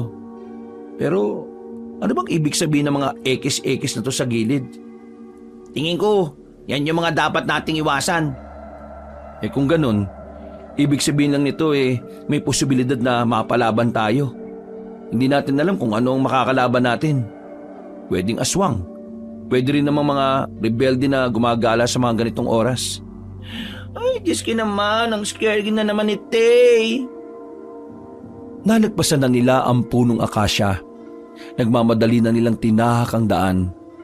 Pero nang nasa kalagitnaan na sila, naramdaman nilang tila meron ng nakamasid at sumusunod sa kanila. Kaya naman, inihanda na rin ng mga kasama nila ang mga dalang baril. Pumalibot na rin sa kanila ang mga tauhan. At hindi nagtagal, may narinig silang malalakas na angil ng mga aswang. Naku, nasundan ba tayo ng mga kasama ni Abno? Ambo? Tingin ko hindi. Kakaunti pa lang sila para makarating kaagad dito. Tingin ko, ibang sama ng mga aswang to. Ay bongga, may circle of friends pala ang mga aswangit. Agad na pinaputokan nila ito ng baril. Magsipaganda kayo! Inilabas na rin ni Miguel ang kanina niya pa nakatagong kutsilyo sa kanyang tagiliran. Nagsimula nang umaligid sa kanila ang mga aswang. Hindi makalapit ang mga yon dahil sa sunod-sunod na putukan ng baril. Ay Diyos ko! Happy New Year, Ampeg! Bruce ka! Huwag kang lumayo! Dito ka lang sa tabi ko! Ay, bongga! Mismo ko? Umayos ka nga! Kung hindi, ikaw ang unang mawawala sa mundong ito! Hinila ni Jimboy ang bakla at saka pinapwesto sa likuran. Habang nagpapaputok ng baril ang mga kasama nila ay tuloy-tuloy lamang sila sa pagabante. Mga ilang sandali lang, bigla na lamang may lumitaw na aswang mula sa itaas. Mabuti na lang ay agad silang yumuko kaya walang nahagip sa kanila. Dahil dito, nakita nilang ang ibang aswang na nakapatong sa mga sanga ng puno. Pinagbababaril nila yun. Karamihan sa mga aswang na naroon ay agad na bumagsak sa lapag.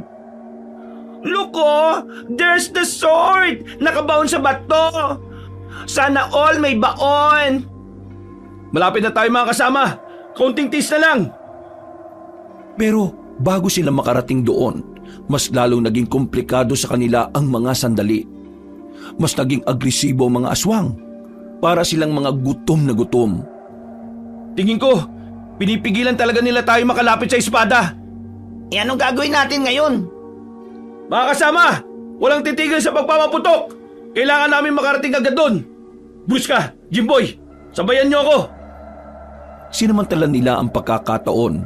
Mabilis silang tumakbo patungo sa malaking bato kung saan nakatarak ang espada.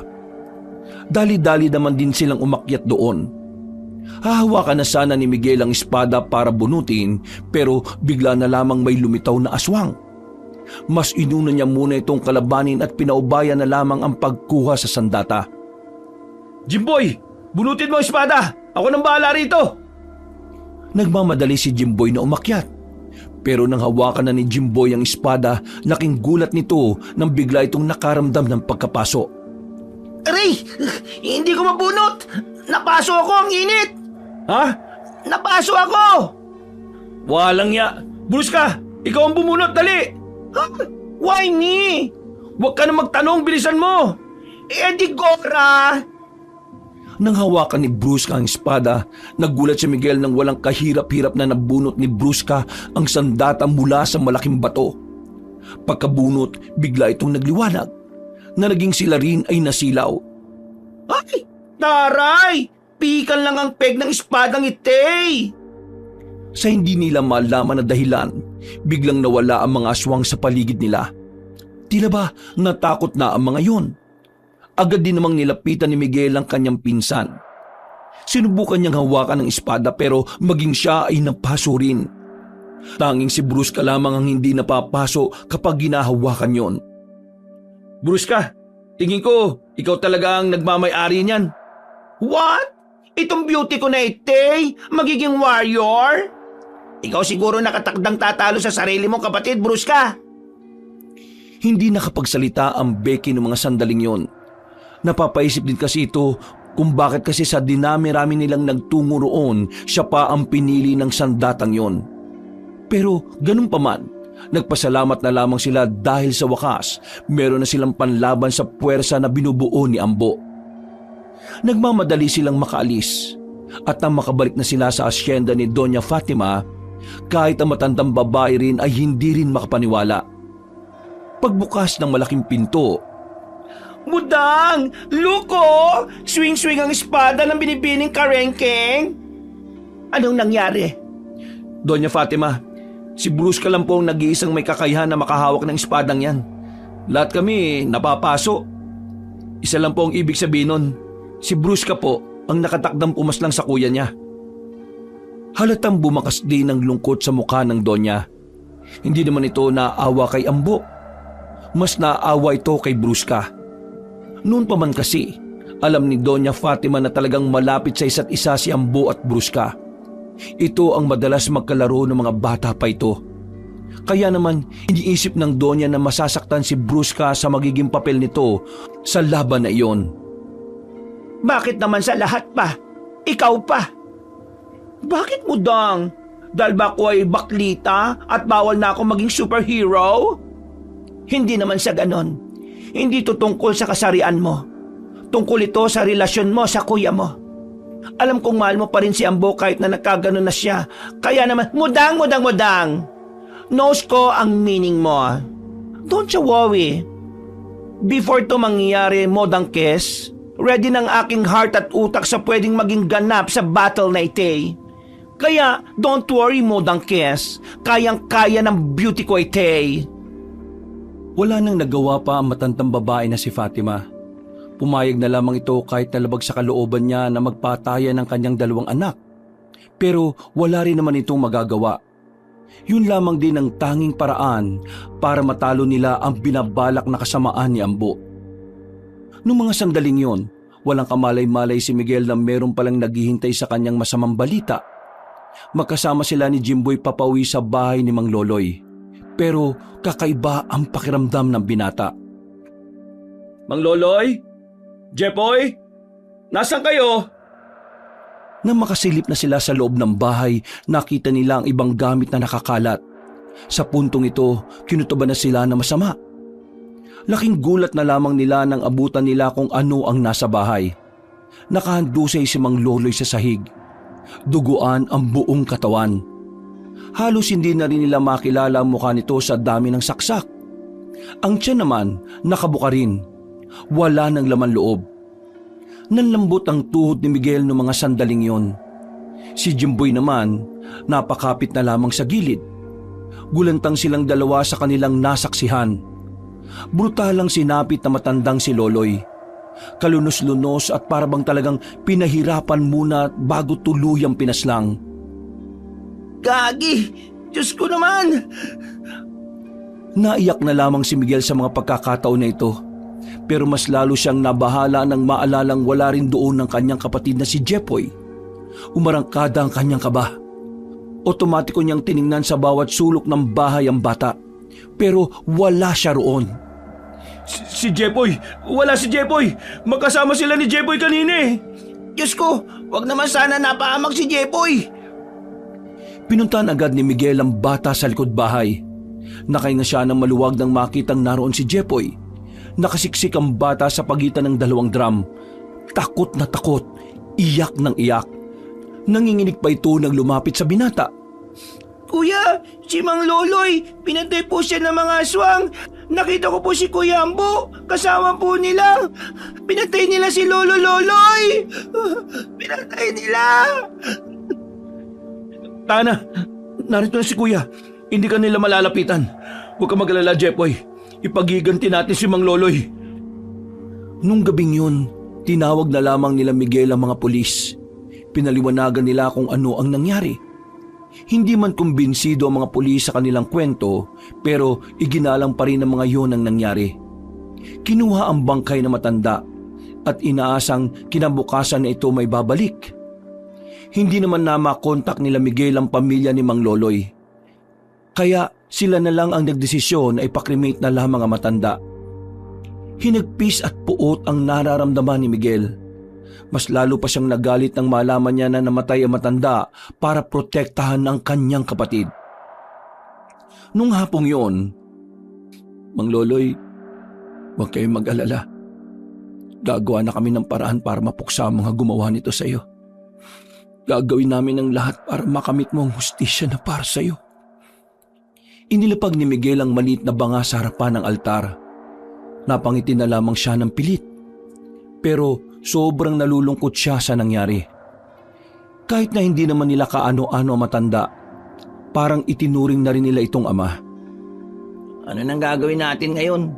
Saan na natin iiwan ang kapatid mo, pre? Yun nga ang hindi ko rin alam eh. Hindi naman kami pwedeng bumalik sa bahay. Alam mo naman na kahit na anong oras, pwede kaming guluhin ni Amburon. Don't you worry! To rescue ang baklang singtamis ng Banana Q! Uy, Insan, Na-hearsay ko ang nangyari kay Mang Loloy. Angry match ako now kay Ambo. Knows ko na siya ang may doings ni Tay. anong balak natin gawin ngayon, Insan? Nasa iyo mahiwagang espada. Ikaw lang makakapas lang sa kanya eh. Yang subatembang mo, gora mo na sa baler ni Mudang para safe siya. Supatembang? Subatembang means kapatid. Diyos ko bigyan nga kita ng dictionary ko bukas. Yun ba? Pero maraming salamat sa offer mo. Kailangan ko talaga ng ligtas na lugar para sa kapatid ko eh. Basta follow the leader ninyo, Akesh. At tutungo tayo sa Hacienda de Langit ni Mudang na yung kilay ay ahit na ahit. Agad silang nagtungo sa bahay ni Doña Fatima. Buti na lamang ay good mood ang matanda. At naawa rin naman ito sa kanila lalo na nang malaman ito ang nangyari sa matandang si Loloy. Ang ayaw ko lang ay ang makikialam mo sa mga gamit ko. Lalong-lalo na ang mga santo ko sa hagdanan. O Jepoy, narinig mo naman ang sinabi ni Doña Fatima. Huwag kang makikialam ng gamit na hindi sa'yo ha. Naintindihan mo ba yon? At saka si Doña Fatima nga pala, tita natin. Opo kuya, hindi po ako makikialam. Aling Mireng, dalhin niyo na muna itong bata sa kusina at nang mapakain. Meron lang kaming pag-uusapan. Umupo sila sa sofa. Seryosong tumingin sa kanila si Doña Fatima. Huminga ito ng malalim. Nabalitaan ko ngayon lang. Nagsisimula ng manggulo si Ambo sa mga tao sa lugar ninyo. Ang mga tao sa mansyon, hindi na matagpuan. Sila na lang ang naroon. Si Baron, siya na lamang ang natitirang tao na naroon. Ang iba ay puro aswang na. Wala bang ginagawang aksyon ng mga pulis dito? Kinausap ko ang mga kakilala kong pulis. Wala rin silang magawa. Hanggat walang direktang utos mula sa mas nakakataas sa kanila. Hindi sila pwede makialam, lalo na't aswang ang usapan. Hindi naniniwala ang mga namumuno nila sa mga aswang. Doña Fatima, may iniisip ka bang pwedeng gawin? Pakikilusin ko ang mga tao ko. Makakasama nyo sila. Kakalabanin nyo sila Ambo. Kailangan nilang mapalaya sa lugar ninyo. Kung hindi, mas marami pang mga tao ang mapeperwisyo ng mga salot na aswang na yan. At dahil Akesh ang available holder ng espadang Echos, me is the only one na haharap kay Sukang Paambo. Insan, kaya mo kung sabayan ka sa pakikipaglabang kay Ambo. Kailangan ko kasing bigyan ng hustisya ang pagkawala ni Mang Loloy eh. Ako rin, nasama rin ako. Di bongga pala akong gunner. Go na ite with the help of Swordy. Tegi boom boom ang mga enemy. Basta ito ang tatandaan ninyo. Tuso ang mga aswang. Mahuhusay silang manlinlang. Kaunting pagkakamali ninyo lang pwede kayong mamatay. Nagkatinginan na lamang silang tatlo. Pero noong mga sandaling yon, nararamdaman na rin ni Miguel ang takot sa kanyang kalooban. Pero kailangan niyang tatagan ang kanyang dibdib. Dahil kung hindi, siguradong wala siyang may tutulong sa kanilang magiging laban. Matapos silang maiplano ng maayos ang kanilang magiging hakbang, pinakyat na muna sila sa itaas para makapagpahinga. Doon na sila pinatuloy ni Doña Fatima. Maganda ang silid at malambot ang higaan. Nauna nang makatulog ang batang si Jepoy, habang si Miguel at Jimboy naman mailap para sa kanila ang antok. Hindi sila mapakali sa sahig. Tingin mo pre, ano kaya mangyayari? Kasama naman natin yung mga tao ni Doña Fatima eh. Tingin ko, kakayanin naman natin siguro yun. Kailangan natin kayanin pre. Kung hindi, pare-pareho tayong maapektuhan sa kahayupan nila. Pre, sakaling mamatay ako, ikaw nang bahala kay nanay ah. Oo nga pala no, paano yung nanay mo? Nasa maayos naman na kalagayan na siya. Nitong nakaraan, inihatid ko na siya kay Tia. Nakita ko kasing lalalang sitwasyon natin sa lugar natin dahil sa mga lintik na aswang na yan. Mabuti naman kung ganun. Inaumagahan, kahit nakulang sa tulog, maaga pa ring nagising ang magkaibigang Miguel at Jimboy. Bumaba na silang tatlo sa sala. Naabutan naman nila ang mag-inang Fatima at Brusca. Isinabay sila sa pag-aalmusal. Pero bago sila matapos sa kanilang kinakain, isang masamang balita ang dumating. Ayon sa tauhan ni Doña Fatima, ilang pamilya ang pinaslang ng mga aswang sa baryo. At ang mas masaklap pa nito, di umano ay dumarami na rin ang mga kasama ni Ambo. Dahil sa kanilang nalaman, agad silang nagtungo sa kanilang lugar. Naabutan nila ang mga nakasalansa na katawan sa harapan ng barangay. Karamihan sa mga yon, mga tanod at kinatawan ng barangay. Sa ibang sityo naman, nagkaroon din ng mga nakabalandrang katawan ng mga tao sa bawat bakuran. Nagtindigan ng mga balahibo ni Miguel noong mga sandaling yon. Nararamdaman na nila ang bagsik ng mga aswang. Talamak na talaga pre. Mukhang di na sila basta-basta mapipigilan ng kung sino lang. Tingin ko, kailangan na talaga natin gumawa ng akbang. Mga wala silang puso. Mga wala silang awa. Matapos ang sandaling yun ay agad silang bumalik sa mansyon ni Doña Fatima. Inihanda na rin ng Doña ang kanyang mga tao, maging ang mga armas din na kanilang gagamitin. Naging mabilis ang paglipas ng oras. Sumapit na ang gabi. Ang mga sandaling kailangan nilang harapin ang mga kampon ng kadiliman. Sa mahabang katahimikan ng gabi, nasa kalsada na sila habang tinatahak ang daan patungong baryo. Kakaunting lakad na lang ay mararating na rin nila ang lugar. Handang-handa na ang kanilang kalooban. Si Miguel, tanga ng isang mahabang katana, habang si Jimboy naman ay merong daladalang itak na kinakalawang pa. Si Brusca naman, nakasukbit sa likuran ang mahiwagang espada. Hindi na ito nakasuot ng high heels, pero pulang-pula ang labi at makapal naman ang makeup nito. At tila ba sa mga sandaling ito, ang binabae ang pinakamatapang sa kanilang lahat. Stop! Gora tayo sa harapan ng baler namin. Bago tayo magwarlahan, we try to talk to Sukampa Ambo. Kung doon siya mag-listen sa Akesh, edi go! Todo na to! Natawa na lamang ibang mga kasama nila sa sinabi ni Brusca. Pero ang mga tawang yon ay nawala kalauna nang matanong na rin nila ang mansyon ni Don Baron. Wala silang sinayang na sandali. Agad silang lumapit doon. Pumasok sila sa bakuran. At tila ba inaasahan na rin ni Ambo ang kanilang pagdating. Nakaabang na rin yon sa balkonahe. Brusca, kumusta ka? Ang aking kapatid na baluktot at malambot na kaunting suntok tulog. Kumusta rin ang subatembang kong mukhang tuko? Bongga ang friends mo ha? Same-same kayo ng mga pes. Actually, may kamukha ka. Ha? At sino naman ang kamukha ko? Well, mukha kang syunga. Sige, sige lang bakla. Itawa mo lang yan. Iyan ang uling beses na tatawa ka. Dahil ngayong gabi, ililibig kita kasama ng mga makeup mo sa muka. Ay, subatembang ko. Gumora ki Sheer para mag-talk show sa'yo for peace. Maybe we can talk about your problem. Kung inaakala mo magiging mabuting tao ko, manigas ka na lang dyan. Hindi mo ba nakikita? Isa na akong aswang! Hindi na ako mapipigilan!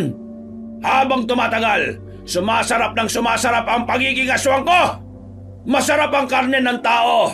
Masarap ang laman loob ng tao! Masarap ang buhay ng isang aswang! Matagal ang buhay namin! Hindi ako kagaya nyo na namamatay sa sakit! Okay, yarn ang want mo? Go! Warlanay te! Mga bakla! Rat-ratin na natin to! Nagpulasan ng mga aswang sa mansyon. Kahit si Ambo ay bigla na lang ding nagtago. Dahil dito, sinamantala na nila ang pagkakataon na lumusob. Walang nagawa ang mga aswang ng mga oras na yon kundi itago ang kanilang mga sarili. Hindi nagtagal, naangkin kagad nila ang mansyon. Sandali silang tumigil, nakiramdam sa paligid. Pero maya-maya lang, bigla na lamang namatay ang lahat ng ilaw sa paligid. Sa puntong ito, nakakuha na ng tamang pagkakataon ng mga aswang para lumusob. Biglang nagbago ang ihip ng hangin. Naging kalamangan ng mga nilalang ang pagiging madilim ng paligid. Kaya naman marami agad sa mga kasamahan nila ang nadali. Sinubukan naman nilang pumalag. Pero habang tumatagal, nakikita nilang tagilid na sila sa laban na yon. Jimboy! Sa gilid! Ay, gagi! Ano? Jombag malala mga aswangit ang mukha! Nagagawa pang makapalag ng tatlo, pero hindi na nila namamalaya na unti-unti na silang nauubos.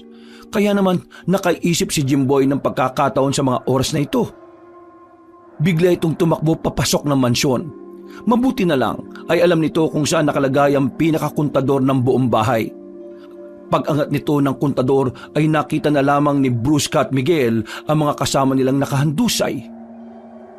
Nako, wala na mga kasama natin. Tayo na lang tatlo. Huwag tayo mawalan ng pag-asa. Magtiwala tayo sa mga sarili natin. Don't you worry mga boylet. Nandete pa ang sword ni Beauty.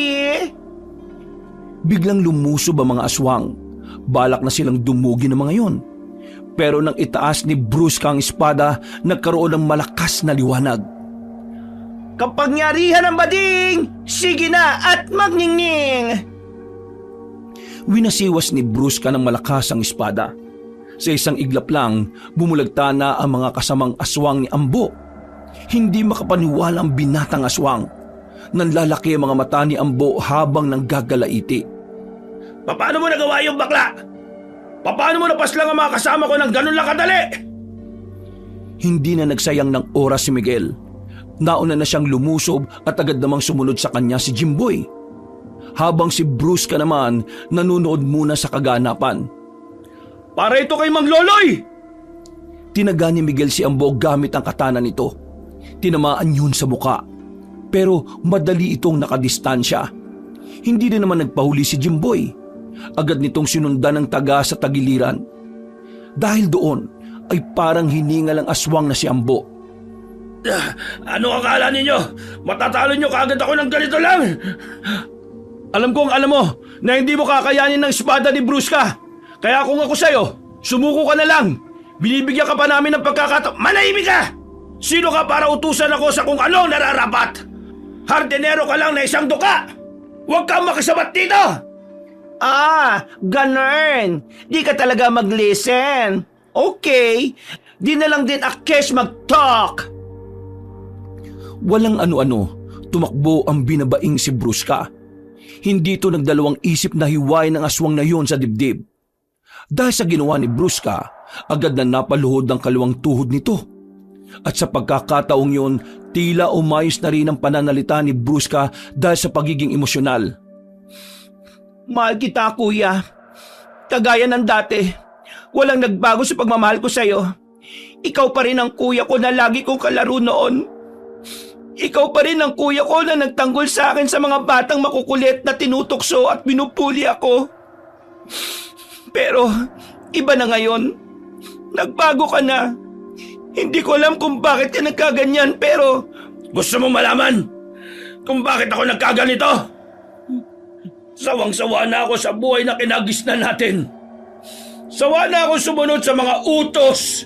Sawa na akong kalimutan ng mga pangarap ko para sa gustong buhay sa akin ng mga magulang natin. Tapos, Naghiwalay pa silang dalawa. Akala mo ayos lang sa akin yon? Bakit? Naapektuhan din naman ako, kuya. Nasaktan din naman ako. Pero hindi ko pinili ang maling landas. Sa maling landas na to naramdaman ko ang totoong kapayapaan at kalayaan.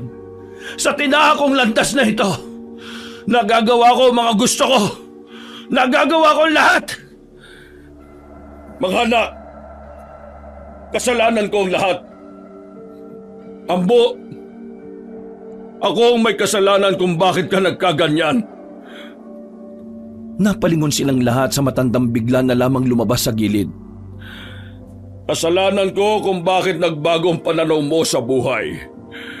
Kasalanan ko. At kung meron mang dapat na magdusa, ako yon at hindi ikaw, anak. Kaya naman, anak, hayaan mong pagbayaran ko ang lahat. At ikaw, huwag mong sirain ang buhay mo. May pagkakataon pa para itama ang mga pagkakamali mo, anak. Ambo. Itama ang mga pagkakamali ko? Naibangan na ba? Huli na ang lahat.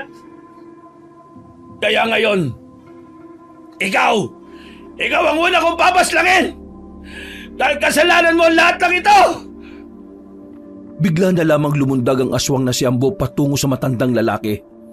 Pero laking gulat nito nang agad na nakalapit sa kanya si Brusca. Umilaw ang espada. Naitarak ni Brusca ang espada sa dibdib ng kanyang kuya.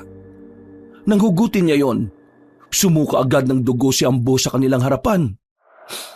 Kuya! Tama na! Stop na! Wag na! Anak, patawarin mo ako!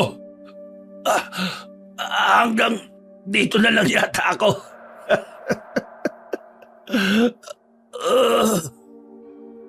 Hindi nagtagal, unti-unti na rin bumagsak ang lalaking si Ambo. Nakita na lamang nila itong unti-unti ring nagiging abo. Yun ay dahil sa kapangyarihan ng meron ng espadang gamit ni Brusca. Kuya! Patawarin mo ako! Pero kailangan ko itong gawin eh. Kailangan mo na magpahinga. Hindi ko hahayaan na mas lalo ka pang maging masama sa mata ng karamihan. Kuya! Mahal na mahal kita. Ambo, anak. Patawarin mo ako. Kung hindi dahil sa pagkontrol ko sa'yo, hindi ka naman magiging ganyan. Napakawalang kwenta kong ama! Tito, hindi naman sa nanghihimasok ako pero may isa ka pang anak. May pagkakataon ka pa para makabawi. May pagkakataon ka pang magbago. Hindi pa huhuli ang lahat para gampanan mo ang pagiging ama. Tumango-tango na lamang si Don Baron. Matapos ang labanan na yon, lahat ng aswang doon ay naging abo na rin. Pero kahit na natalo na nila ang mga aswang, meron pa ring iniwan na problema mga yon. Marami na kasi sa mga tao ang naggalit sa kanila, lalong-lalo na kay Don Baron at kay Brusca. Kaya naman, kahit na hindi naman si Don Baron ang pumaslang sa mga taong nadamay, ito na lamang din ang sumalo ng lahat. Pinakulong ito ng mga tao. Tinanggap naman yon ng Don. Masaya nitong pagbabayaran hindi lamang ang mga buhay na nawala, maging pati na rin ang mga iligal nitong gawain. Habang inahatid na sa piitan ng Don, napapabuntong hininga na lamang si Miguel. Hindi niya inakala na hahantong ang lahat sa madugong katapusan. Pero kahit na papaano, nakakahinga na rin siya na maluwag. Dahil sa wakas, wala na ang mga nilalang na nagdudulot ng takot sa mga tao. Nakamit na nila ang kapayapaan. Nung gabing yon, Brusca, pinabilib mo kami sa ginawa mo. Ngayon, wala ka ng dahilan para malitin pa ang sarili mo. Basta lagi mong iisipin, iniligtas mo ang maraming buhay. The best ka. Mas lalaki ka pa kaysa sa lalaki. Jeski naman to bola pa. Walay naman na kiss masyadong ginawa eh. Nag-cry-cry nga lang ako eh.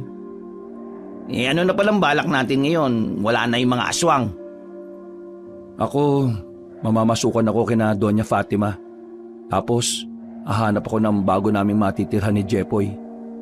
Uy, sama ako dyan. Kailangan ko din ng trabaho eh.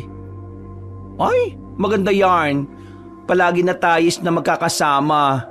Pero Kesh, itutuloy Kesh ang mga pag-aaral or how to use the swordy ng proper. Oh, cheers tayo. Cheers! Nagpatuloy ang kanilang inuman. Isang munting selebrasyon ng kanilang tagumpay. Isang inuman na nagdudulot ng ngiti kay Miguel. Dahil sa puntong ito, magagawa na niyang harapin ang bawat umaga nang wala nang nararamdamang takot, pangamba at panganib. Wakas. Yes, hello mga kabangers, mga kayanggaw, kabanong pole at muli tayo na naman ay magsa-shoutout sa mga nag-comment dun sa video natin na Sabungerong Konsehal. So random lang po ito, no? Tingnan natin kung sino po ang mapipili nating ma-shoutout. Si Gerald Camado. Hello po at shoutout rin kay Annie Rose Jess. Okay, and din si Emmanuel M. Pate. Ayan, then si Sofia Padua. Shoutout rin po kay Teresa Pablo. Yan po, halos lahat daw ay napanood niya yung mga videos natin. 369 daw yung total ba? Grabe si Ma'am Teresa. Then si Vilma Bautista, shoutout rin po. Then shoutout rin kay Violi Liharso.